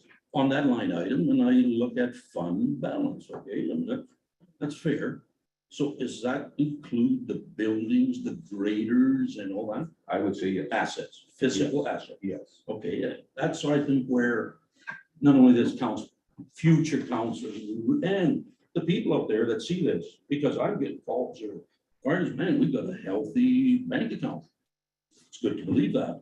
So on here, I'm asking the CEO now for the people to see how taking the asset away, the graders, the trucks, the trailers, the whatever, how much money is in the municipal RM of Cornwall's bank? There is, Money. at the end of April 30th, Yeah. $818,096.63. It says cash on deposit. Cash and deposit. So that is the cash we have. The rest, when you see these high balances, These assets. is assets. Yes. How hard would it be, not only for this council, for future councilors, to change this? Separate it. Separate it, or a simpler format. Leave it, if that's the way the province is asking us to do it, fine. But can we have, for this, moving forward, or future councils to simplify it, to really see, because it's a utility count that really, how would you say? Confuses you? Yeah, well, that confuses me. That's what, I knew we didn't have 800 and some thousand. I knew we got $750,000 worth of assets out there. But I asked that question last time, but we keep, and I think there's a lot of people in this municipality, if they would probably look at that deal with the county, I honestly think they would think we've got $5 million in the cash box, or in the bank account of cash.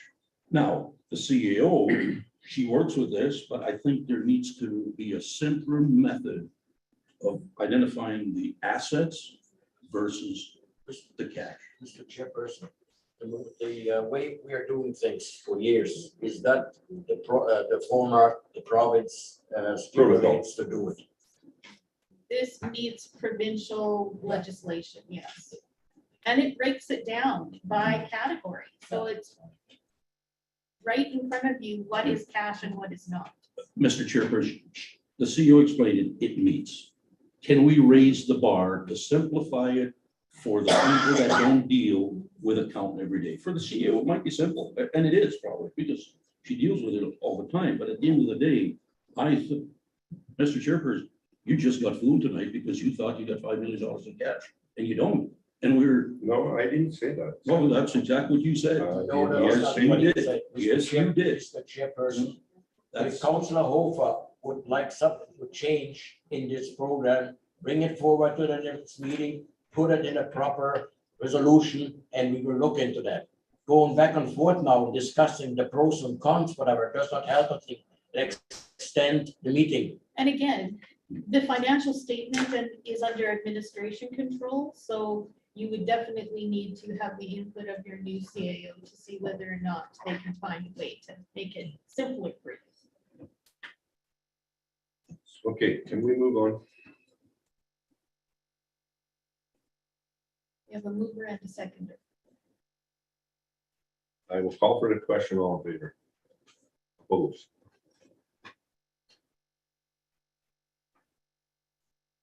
Okay, under the order of bylaws.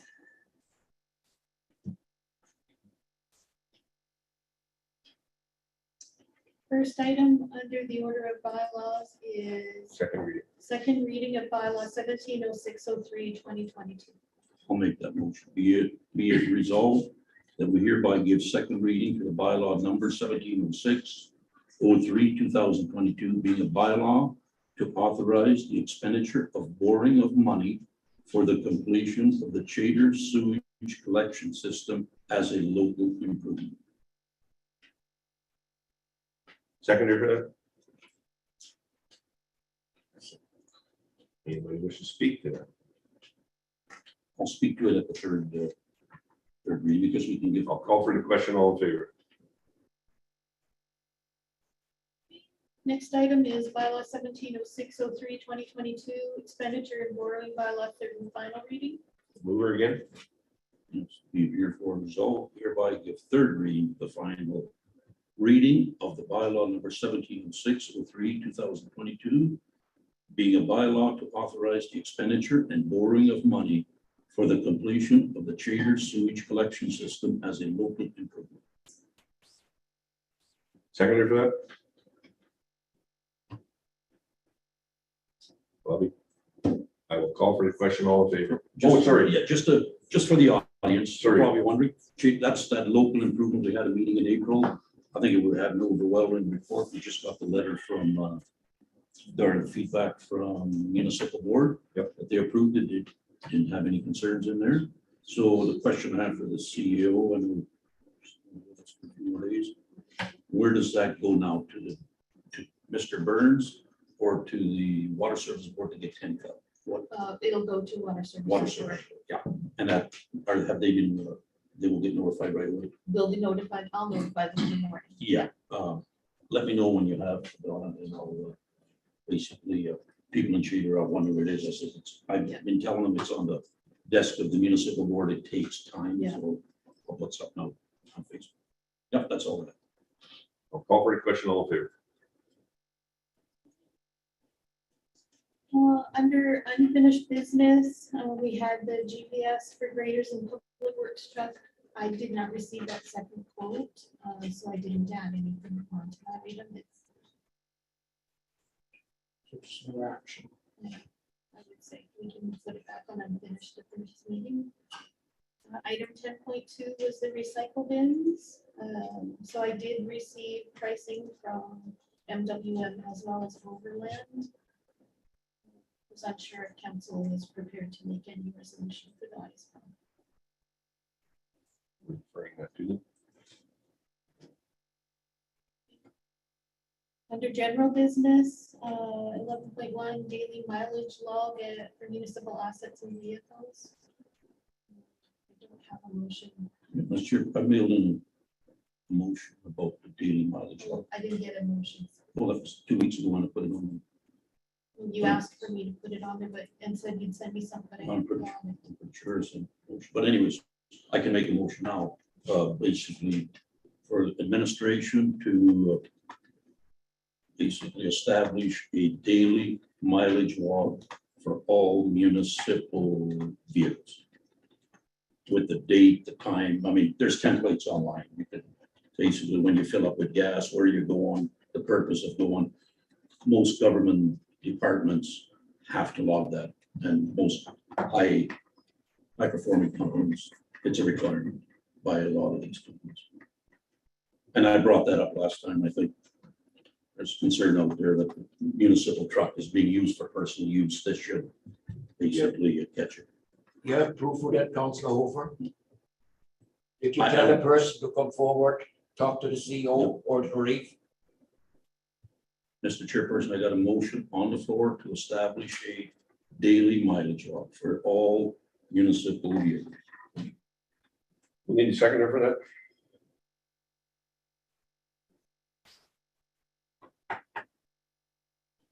Motion to get it on the floor. Second, I should say. Anybody wish to speak to that?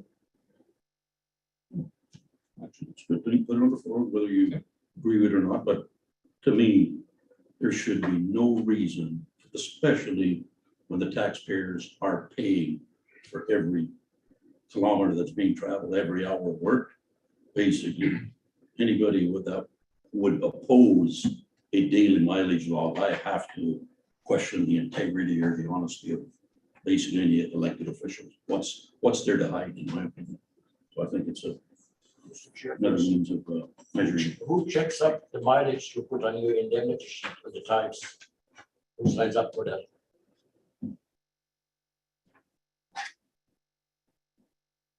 I will call for a question. Anybody else want to speak first?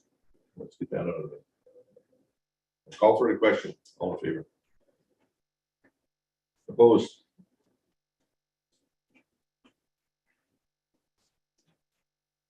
Okay, next item on the agenda then is. Call before you dig. Call before you dig. I'll make a motion for the administration to implement a call before you dig policy as per the Manitoba regulations. I think there is a regulation out there, just took the training. And I was quite surprised how strict some of these regulations are. Basically, when you put a shovel into the ground, you need it to be a ground disturbance supervisor. I mean, not boasting or anything. I just got my certificate here about 2 weeks ago, and it's a safety concern. A lot of things, maybe not in this municipality, but there's a lot of things happening out there, can happen to our employees. This is strictly for our employees when they, and I was thinking, all the broken stop signs, when they go out there and disturb ground or dirt, there is, I just want to make sure, maybe we have a policy or thing, and it needs to be shared with our employees, because we don't want to be held liable if they hit a power, gas, internet line. All I'm asking you, or bringing this up, I think we need to protect our employees, make sure they fully understand the implications if the proper provincial protocols aren't adhered to. You have something? Well, we just follow the provincial Right. legislation right now, so. Need a seconder for that? So the motion I've got is that administration prepare a call before you dig policy for the public works department. You need a seconder for that? And I'll second it, but it's, we've got provincial policy, big policy. I don't know what to do. It's on the table. Yeah. Anybody wish to speak to that? I think we already have. Call for the question, all in favor? Opposed?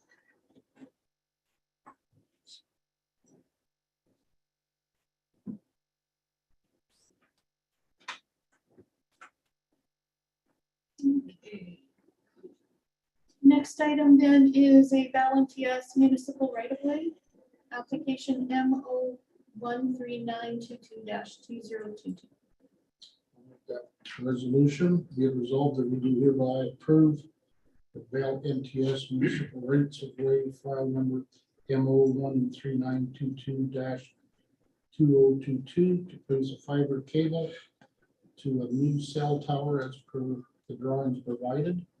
MO 13922-AMM and will be taking place at Northwest Quarter 31019 WPM.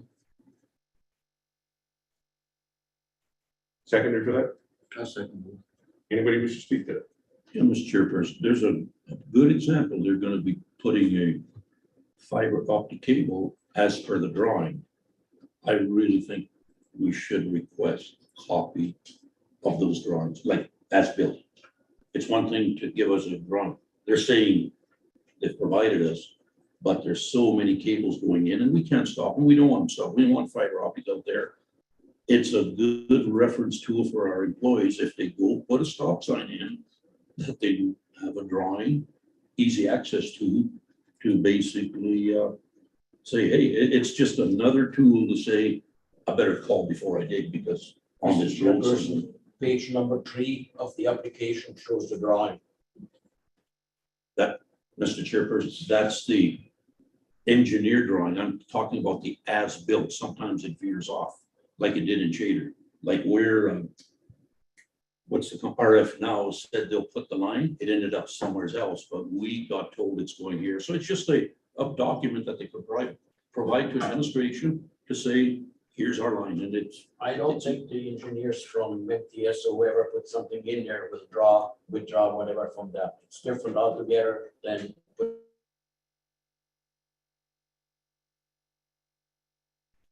Anybody else wish to speak to it? I will call for the question, all in favor. Next item then is Bell MTS Municipal Rights of Way MO 13358-2022 application.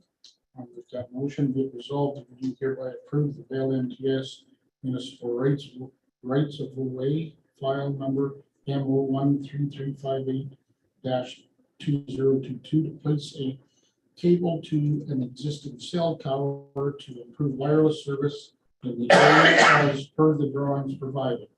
MO 13358-2022 at North 15919 WPM.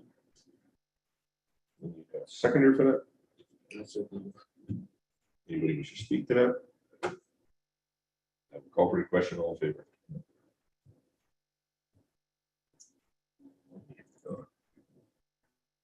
11.5 noise bylaw exemption for fireworks, by Greg.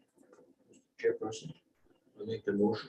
Be it resolved, we do hereby approve the request Sean Rec for an exemption of the Cornwallis noise bylaw number 1698-02-2021, section 3B I, to allow for fireworks display on Wednesday, July 13th, 2022 at 32 Woods Avenue in Spruce Woods, subject to the following condition. And I can't think of any, except maybe. It's at the bottom, Kurt. Oh, fireworks, yeah, that's, of course, fireworks will not be allowed if the Cornwallis Square and Mountain is in place. Need a seconder for that? I'll second that to get it on the table. Anybody wish to speak to that? Yes, if you got something. to I, add. like, it's the middle of the month, unless it's for a party or something. Yeah, Offhand, I cannot think, but in the meantime, being in the build-up area of Spruce Woods, whatever, there might be people or neighbors, whatever, that are upset. I guess I'm just reminded a few years back, folks, I don't know the year, what happened in Fort Mac. Folks, and I'm not saying it's gonna happen there. I'm all for celebrating birthday parties, so whatever. Is there something to move or that we could put a friendly amendment in there?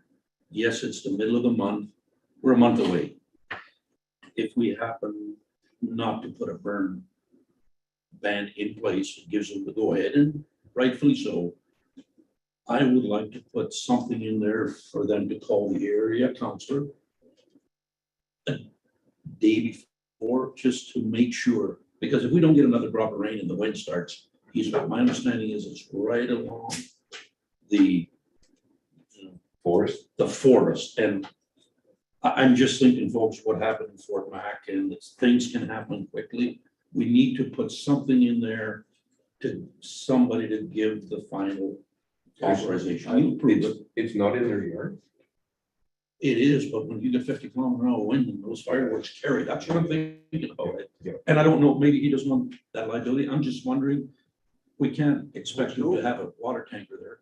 Would you like the liability saying go ahead when something happens when you said go ahead? Well, not the like, no, I'm not saying you need to bear the responsibility. Some, okay, Like, yeah, but could we put a notice on the website that on Woods Avenue, such and such date, people will use fireworks? I mean, it doesn't take away whatever, but in the meantime, it depends on the weather. now that's exactly what I'm thinking. I'm just thinking precautionary. But 13 Woods is it 32 Woods. Yeah. 32 Woods is in the middle of the It's block. in the middle, it's in the middle of block, go towards Spruce Woods Hall. And there's an empty field behind there Okay, that is plowed, whatever, like construction lots. And on the other side is more or less just grass. It's one.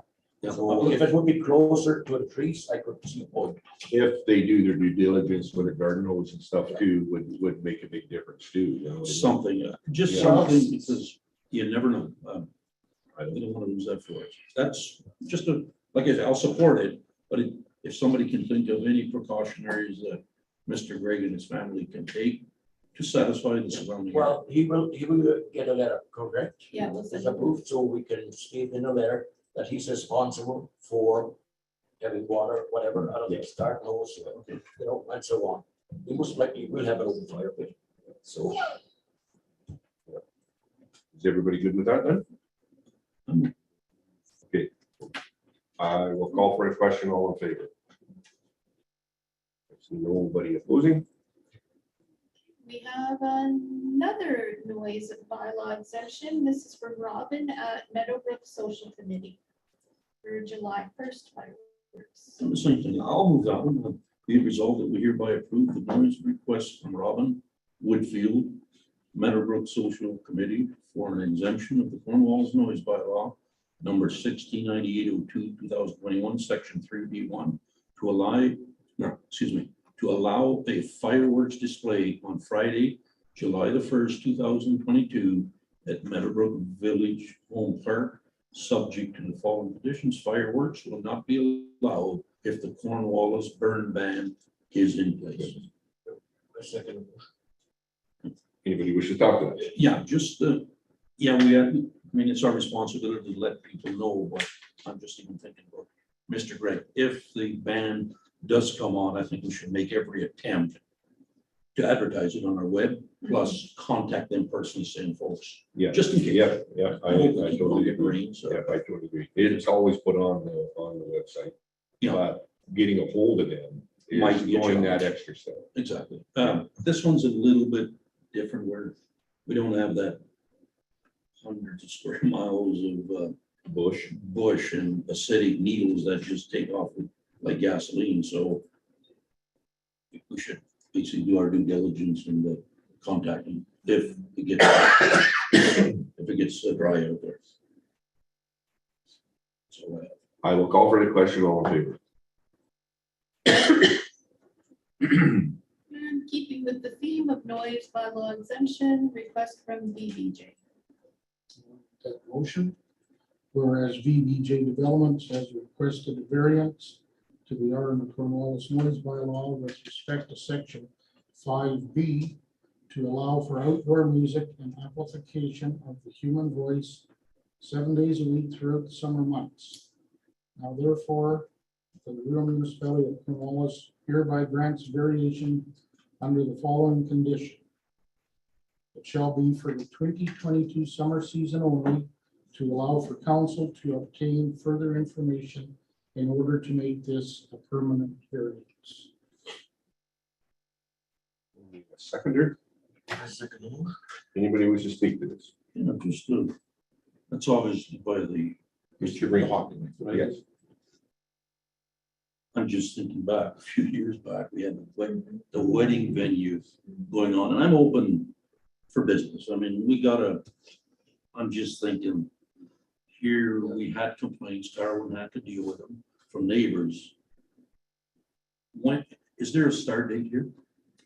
They have not received their permit yet, I believe, to construct the Yeah. patio. Yeah, would the mover be open to make a friendly amendment? Just open, and just put it on the floor. We just heard it tonight on subdivisions and all that. It's good when the area, the landowner canvasses the area. No, it's, I'm just, it's right, Councilor, but I would like to know what kind, are they looking at bands? Are they looking at piped music, like loud, whatever, and, you know, I don't think it will be the old time polka or whatever, but that's just me, interesting, sorry, guys. But to let us know what they're planning. A little bit more Yeah, clarification. a little bit more clarification. again, Mr. Chairperson, I wouldn't want to reject it, but I definitely will not support approving it tonight. I think we should notify the area residents at a minimum, pick a 1 mile, 2 miles, whatever. And we should be on record who brought the concerns forth last time. I don't like to use the word complaint, concerns. And we took them fairly serious. We knew, and we actually, I think there was some letters written out to the wedding venue there, alternative. I think we have to be careful here because, or cautious, I should say. I would like us to. I would say we need to table it till we get more information. I think that would be the right thing to do. If it's Is everybody in favor of that? Yeah. Okay. Let's do that. Hours of operation and what side of the building it's on and how big it's gonna be and stuff like that. Because I understand it's supposed to be a patio, but it could be a patio that seats 1,000 people, probably.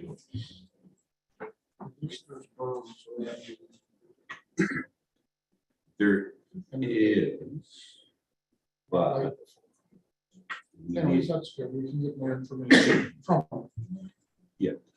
Chairperson, excuse me. Sure. Sorry, guys. You want to take a 5-minute break or a minute break? By word.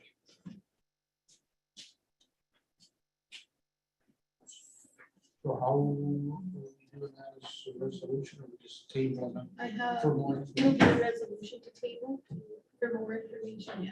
So I've got you as the mover and Kurt We'll wait till Kirk comes back and then I'll.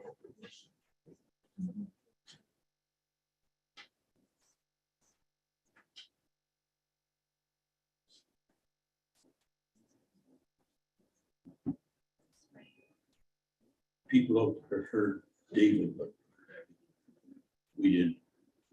We just got a text Oh, that the gentleman's. name yeah, was yeah, David. yeah, yeah. Says we heard David loud and clear.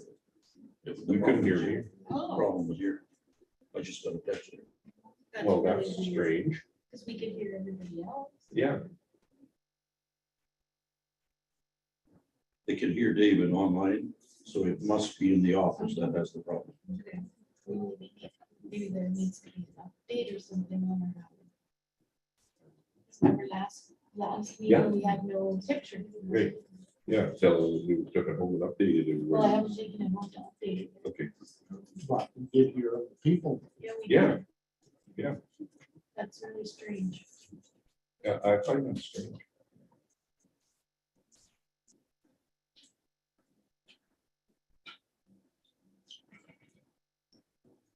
That's up to me, is in attendance.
We're at the question, right? Yes. I will call for the question. All in favor to table it till we get more information.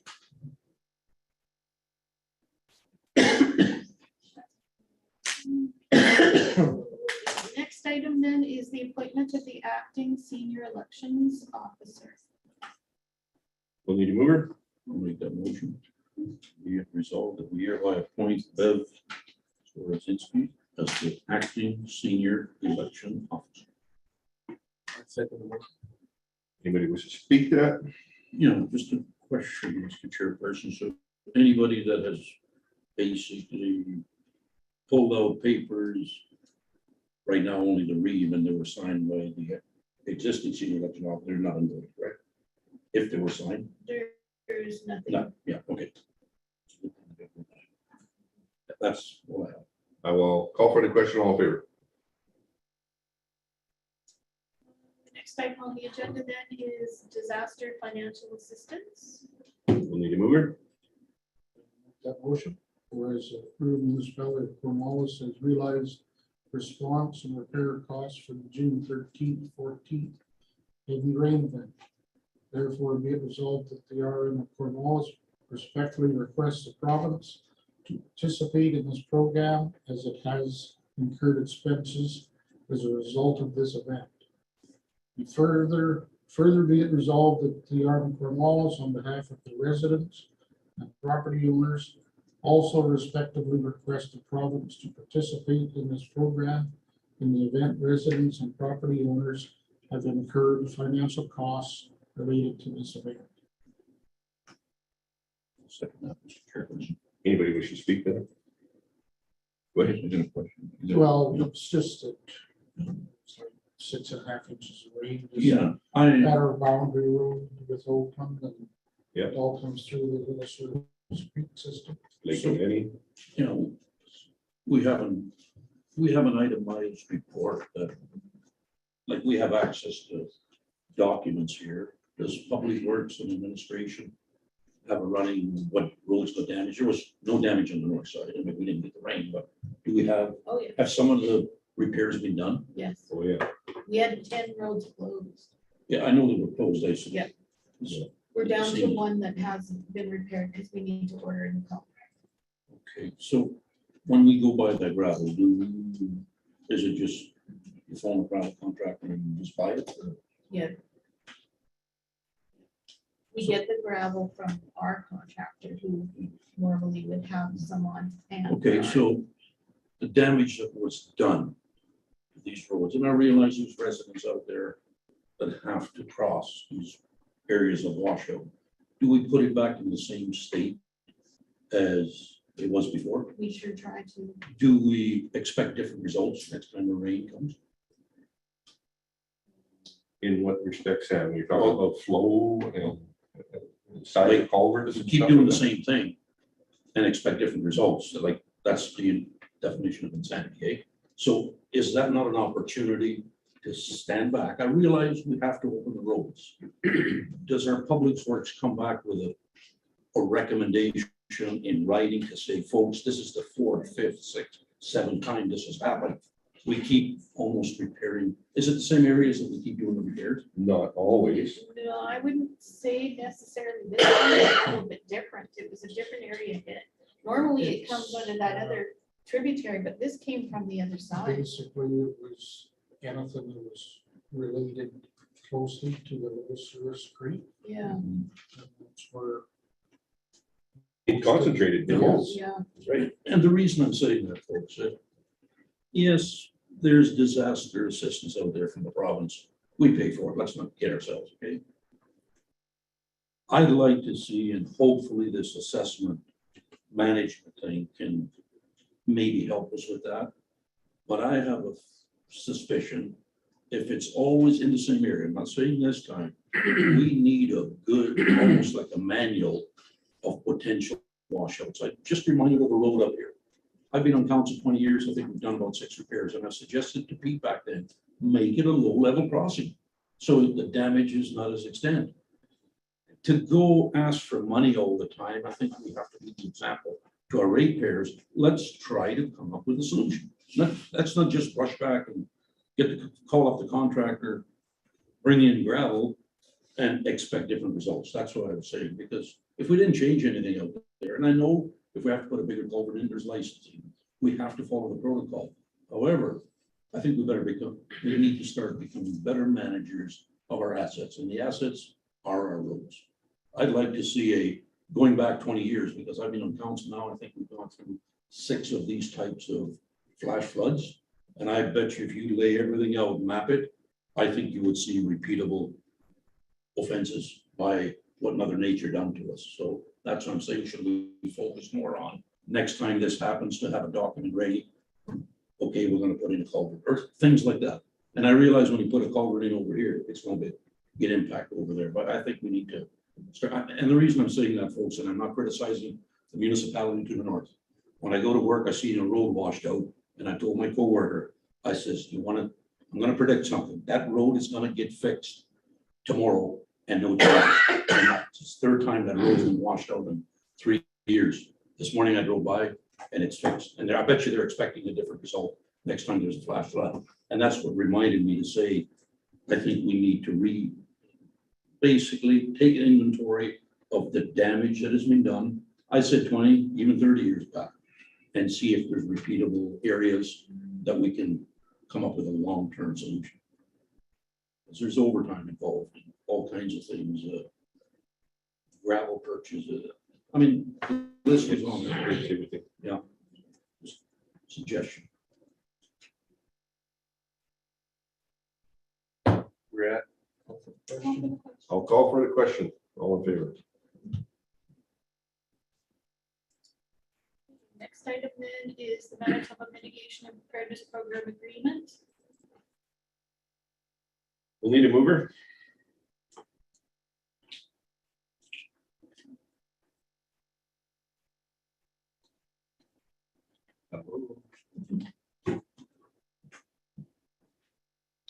Motion be resolved that you hereby authorize municipal signing authorities to enter into agreement with the government of Manitoba for the Manitoba Mitigation and Preparedness Program project contribution agreement. Seconder for that? Anybody wish to speak to that? Yes, Mr. Chairperson, I read it. I printed it off and all that. I'm not totally clear. Can you explain to me what this document is, means, and what you're gonna sign? Because you're probably the signing authority. What are you gonna sign on behalf of the 4,500 residents, Mr. Chairperson? Explain it to me. Mr. Chairperson, I think this is an unqualified question. It says in there also for the preparedness, whatever we just previously, okay, and I hate that Councillor Hofer puts you on the spot, I don't know, many times, and comes forward to try to point points for him, because he always talks for ratepayers, he talks for residents, etc. We all talk for them, we all work for them, even he thinks we don't. And I find it's Mr. unfair, Chairperson? it's an unfair question. Mr. Chairperson, we're asking the reeve to sign a document. Okay, I'll ask you, Mr. Councilor Westberg. In reading this document over, there's a lot of good things in there. At the end of the day, what does this? This document goes back to the Preparedness Program Project Contribution Agreement. And if you would like to know what's in there, then you can look it up and the CEO will provide you with the document. Well, most of it is here, but. Yeah. That's good. Thank you. Anybody else wish to speak up? I will call for the question. All in favor? I'm gonna oppose it. Opposed? Yeah, I'm gonna oppose it. There's That's something- okay. That's okay. Yeah. That's fine. I needed clarification and I asked for it and I didn't get it, so that's why I'm not sure if we're gonna be spending any money here and. Mr. Chairperson, I showed Councillor Hofer the fact to clarification. CEO asked for a document, read it up.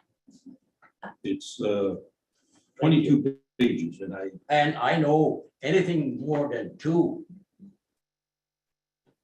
questions asked. Let's move on, please. The next item then is an in-camera issue, which is for a legal issue.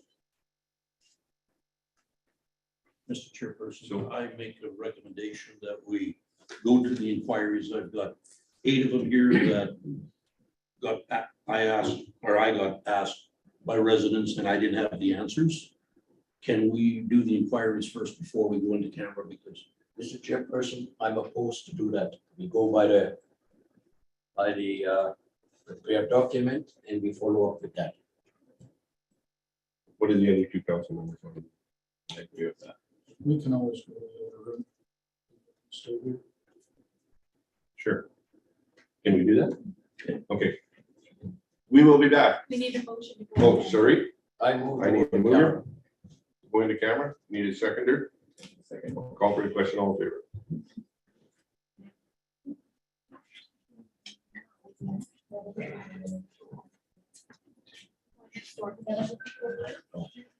Who else is sitting over there, Fred, or Bill? Pardon? Who else is in that room over there?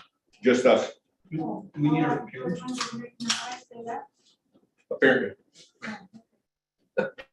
This is- We don't know whether that's right or not. We're wondering. Maybe you should have a camera. Yeah, maybe you should put a camera on. Silence. Oh, shit, this is the reason. She's here. I didn't bring her. Give her a ride. All right. You know,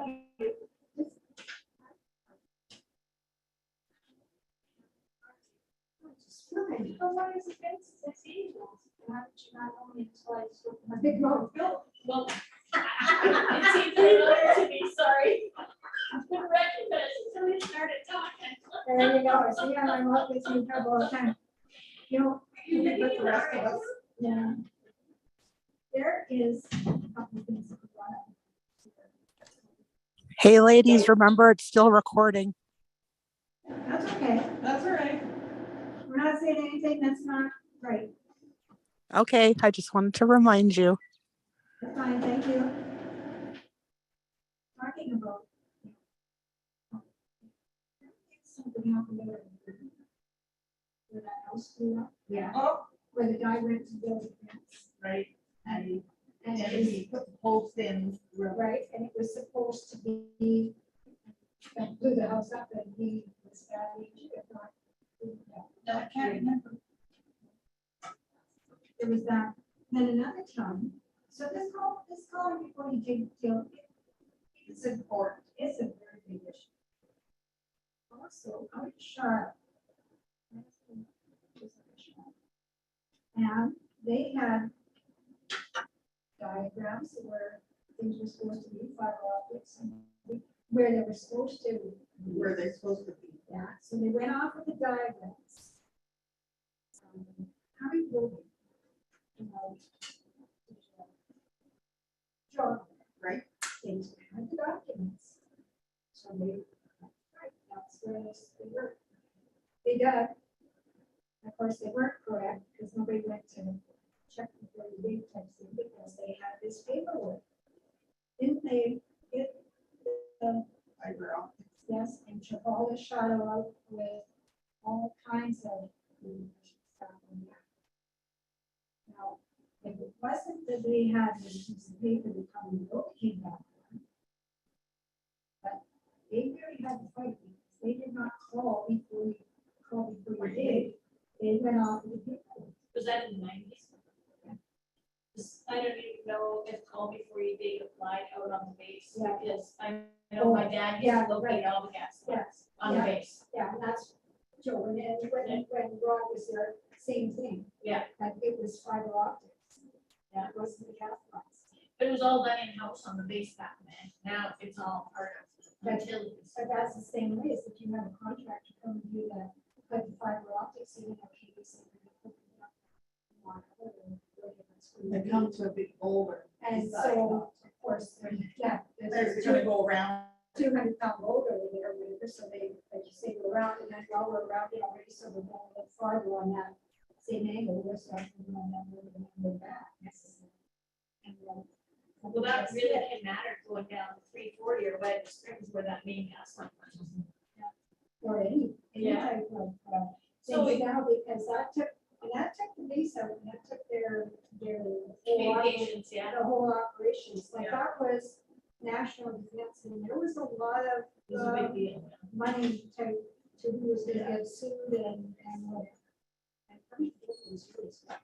So Yeah, these people they're- not they're- calling before they did, is that what the issue was? Or is I it- don't know, I think from what I think he just wants to be really conscious of, not just the fact that it's, but he knows that in the telephone bill, or getting in there, yeah, Bible bill, and it says, you know, all you're for gonna, it. you're gonna build a fence, station, Yeah. all that type of thing. But to just how important it is to actually have it, that somebody is responsible to do that, not just to say that. And when it's somebody before a project is steps up to do it, that somebody has contacted and made sure that physically that's been done. Yeah, well, and where that can slip is when the utility, say, let's say RFNet, which happens to be a major utility for fiber optics in our neighborhood where we live. So say we decide to run a water line across our yard. And if we get that fiber optic on our property, it could impact the entire neighborhood.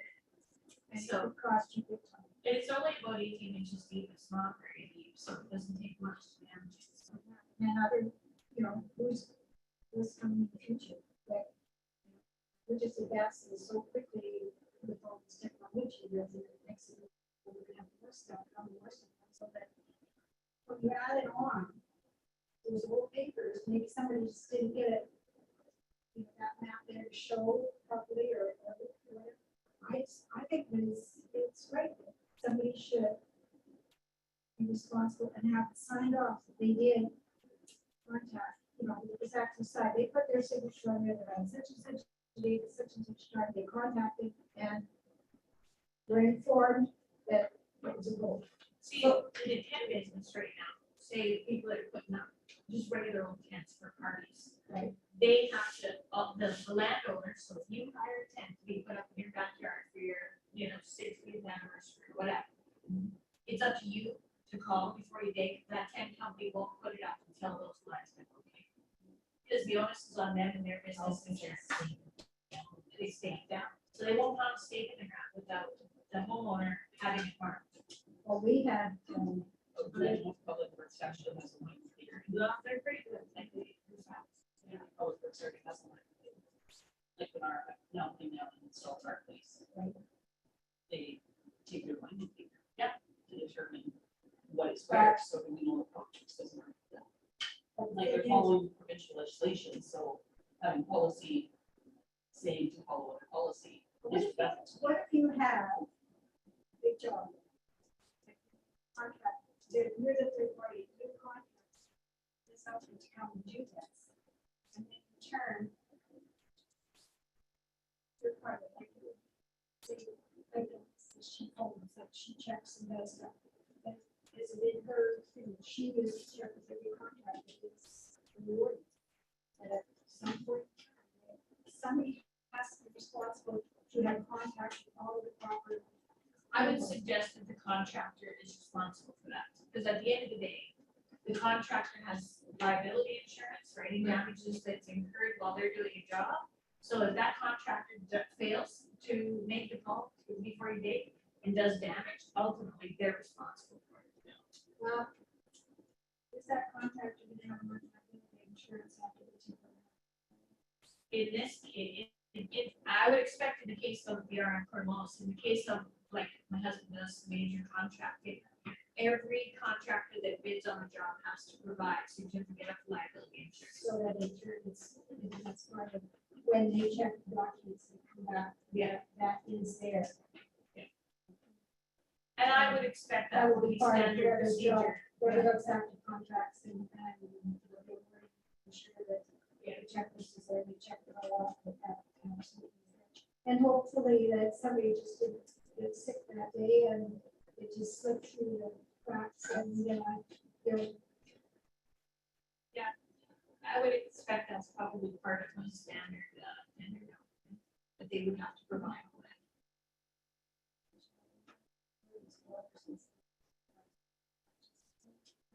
Small contractors, they come out and they go big and then they bid on something and they think now. And then they go ahead and make a big old job. They are not, they buy lease. And the insurance company says, here's our part of it.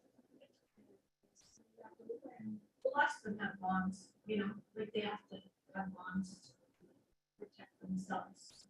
That's one of the things that the developer in the neighborhood had issues with the RM with this, because his bond was tied up over that liability, which has a financial ramification technically. And so they were asking for an alternate form of security, rather than that bond. And where it makes sense, depending on what the project is, the RM can make that decision, but I think every case can be different, right? What's that? Are you living in your? No, I'm not, but my daughter is, so I'm here, but we've got roots that go back to the 1800s.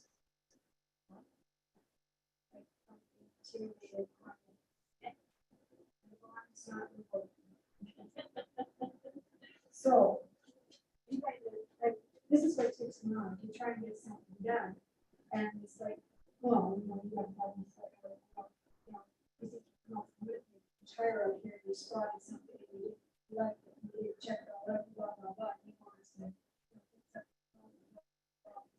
We've been here a long time, we're just not somebody that. It's a nice area. Yeah. Like in 18. George Wallace to the Bradley Hills, established the West Scotia. Established that area. Bradley Hills are great grandfather.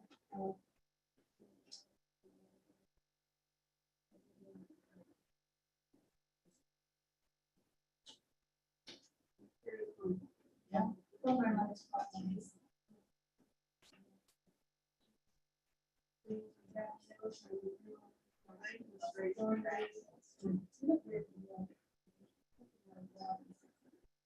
Across from the road. But my dad bought the old It's kind of down across from it, all across from their place. The pasture. Well, I used to be good. Yes, that's right.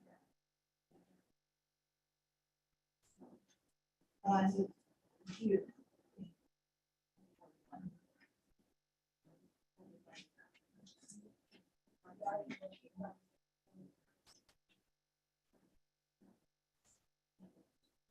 But the only thing is, that's his next.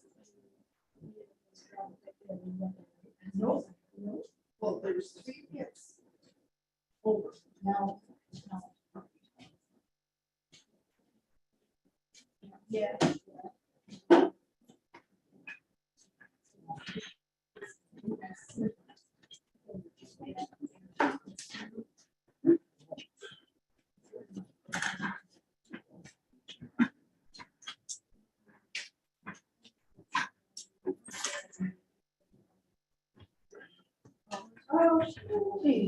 Okay. Motion to close in camera, please. I move. Second. Call for the question, all in favor?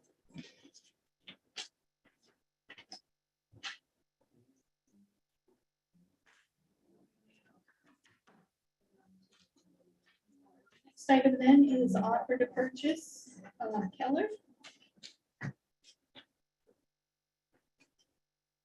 We need a mover.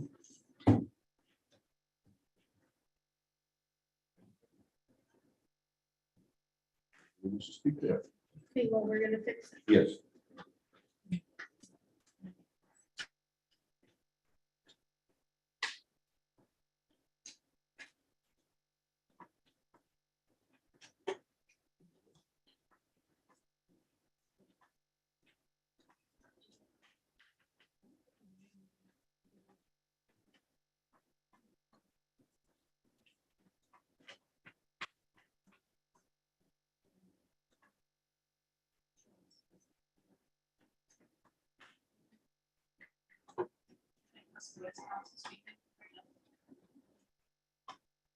We have there will be a motion read aloud here. We're just fixing the motion at the moment. Yeah. Would you like the?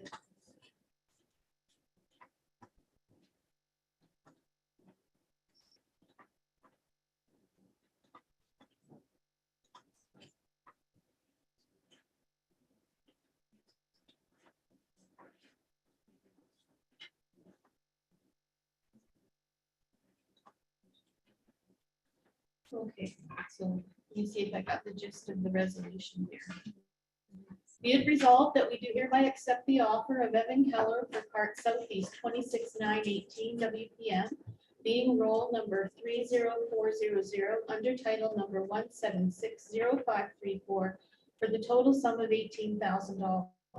Be it further resolved that this property is considered surplus to the municipality and is an undesirable building lot. Be it further resolved that the purchaser be responsible for all legal, survey if required, and transfer costs. And be it further resolved that the titles are consolidated upon transfer. $18, so 18,000. It's Well, that's 3,000 3,000 acres. per Okay. acre for 6 acres. Yeah. Okay, we need a seconder for that. Yeah. Well, Speak to that. Yes, Mr. Chair, just for the audience, I mean, so that's a 6-acre parcel of land right off or right on the north side of Spring Valley Road. Is that correct? Okay. Spring Valley Road and Yeah. Rock Lake Road. And Mr. Keller owns a gravel pit directly to the north. Yes. Correct. Yeah, and That's right. what's that? It's attached to it. It's attached to it, but a different role. Yeah, Okay. yes. If I may, Mr. Chairperson, to the mover, can we make a friendly amendment, or would you accept a friendly amendment that the $18,000 be earmarked to the future heat cooling system reserve for this building? Because I just, we're well within our right to sell a piece of land. I just don't want it thinking we can go spend it tomorrow. I'd like to see upon the arrival of these funds, that these funds get earmarked into a reserve, stay there until there's some major upgrades we have to do. Sell an asset for it. Yeah, exactly. We can't be just going, pretty soon we're out of assets. Okay, so Sam, I've added, be it further resolved that the sale funds be used for the upgrades to the heating and cooling system for the municipal office building. Okay, anybody else wish to speak that? I will call for the question, all in favor.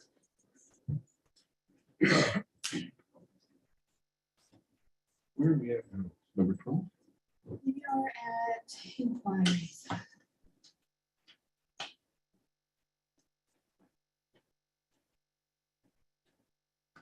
Who's going first? Sam, go ahead. Is everybody? Go ahead. Okay. First one was dealt with dust control. We heard it tonight. That was a call from a text from a ratepayer. So I think the CEO basically explained that well. We've got the update from the Chater sewage collection, the bylaw. It's basically out of our hands now. It goes to the 10. Number Just 3. go to the ones we haven't talked Well, about. no, I mean, in all fairness, these were, I write them down. Yeah, no, I that's tell the okay. That's people, okay. They have confidence in me that I'll ask them at the end of the meeting. That's what inquiries are for. Audit, 2022, where are we with the 2021 financial audit? Where is it? Yeah, it's not prepared yet, like not finalized yet. They did send over some questions at the mid to end of last week, which I provided them with the information. My understanding is they will have the federal gas tax to us before June 30th, and probably mid-July when we'll get the audit for the municipal. The question, follow-up question to that, who normally signs off on the financial audit as the municipal representative? It would be, usually it's one of you, usually your finance chair as well as The CEO, no? no, So the CEO never signs no, off. because once the audit comes to you, it becomes the responsibility of the municipality.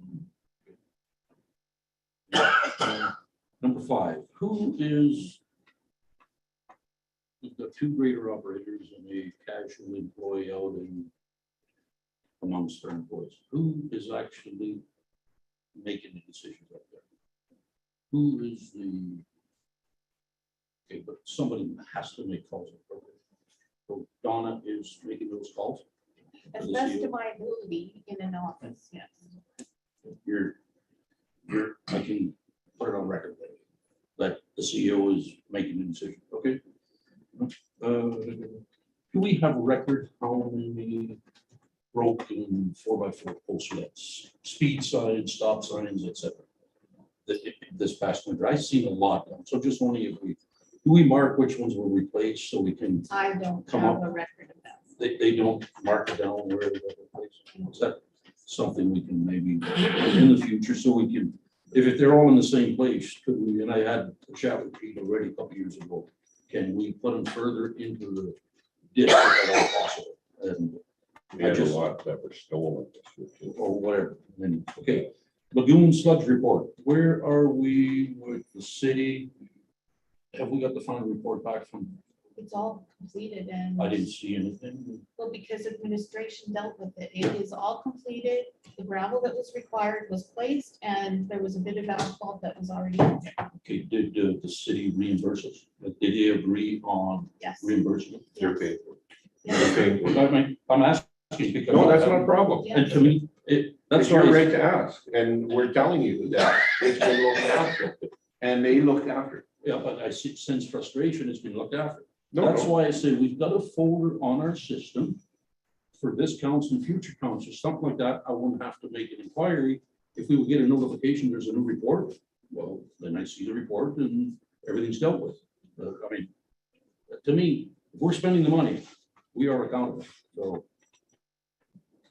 I already asked that before, flood repair, if we basically have a report. Now, the last one. I asked it before. Can council see the written resignation from the CEO tonight before we leave? I'd like a copy before I leave the office. Can like that, but I don't think she should provide it tonight. It will be provided in due future, and it's not a point of the agenda.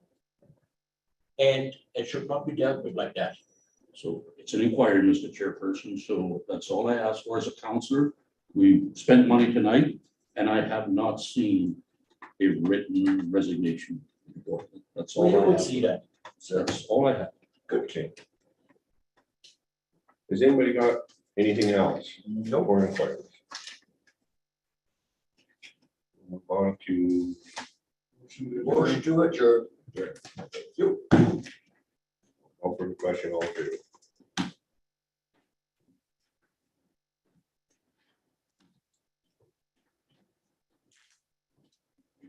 Long one, boys. I left Winnipeg and you were starting, and I went to Winnipeg, Gladstone, and got here, you're still not done. You drive too Oh, we're fast, done. Carla. We're done. You just drive too fast. So what do we do with these? Okay. Your shredder stuff? Is there? We'll keep a copy of them here, but we'll shred the rest. Is there confidential? Yeah, they were all discussed within him. I can't say I read it.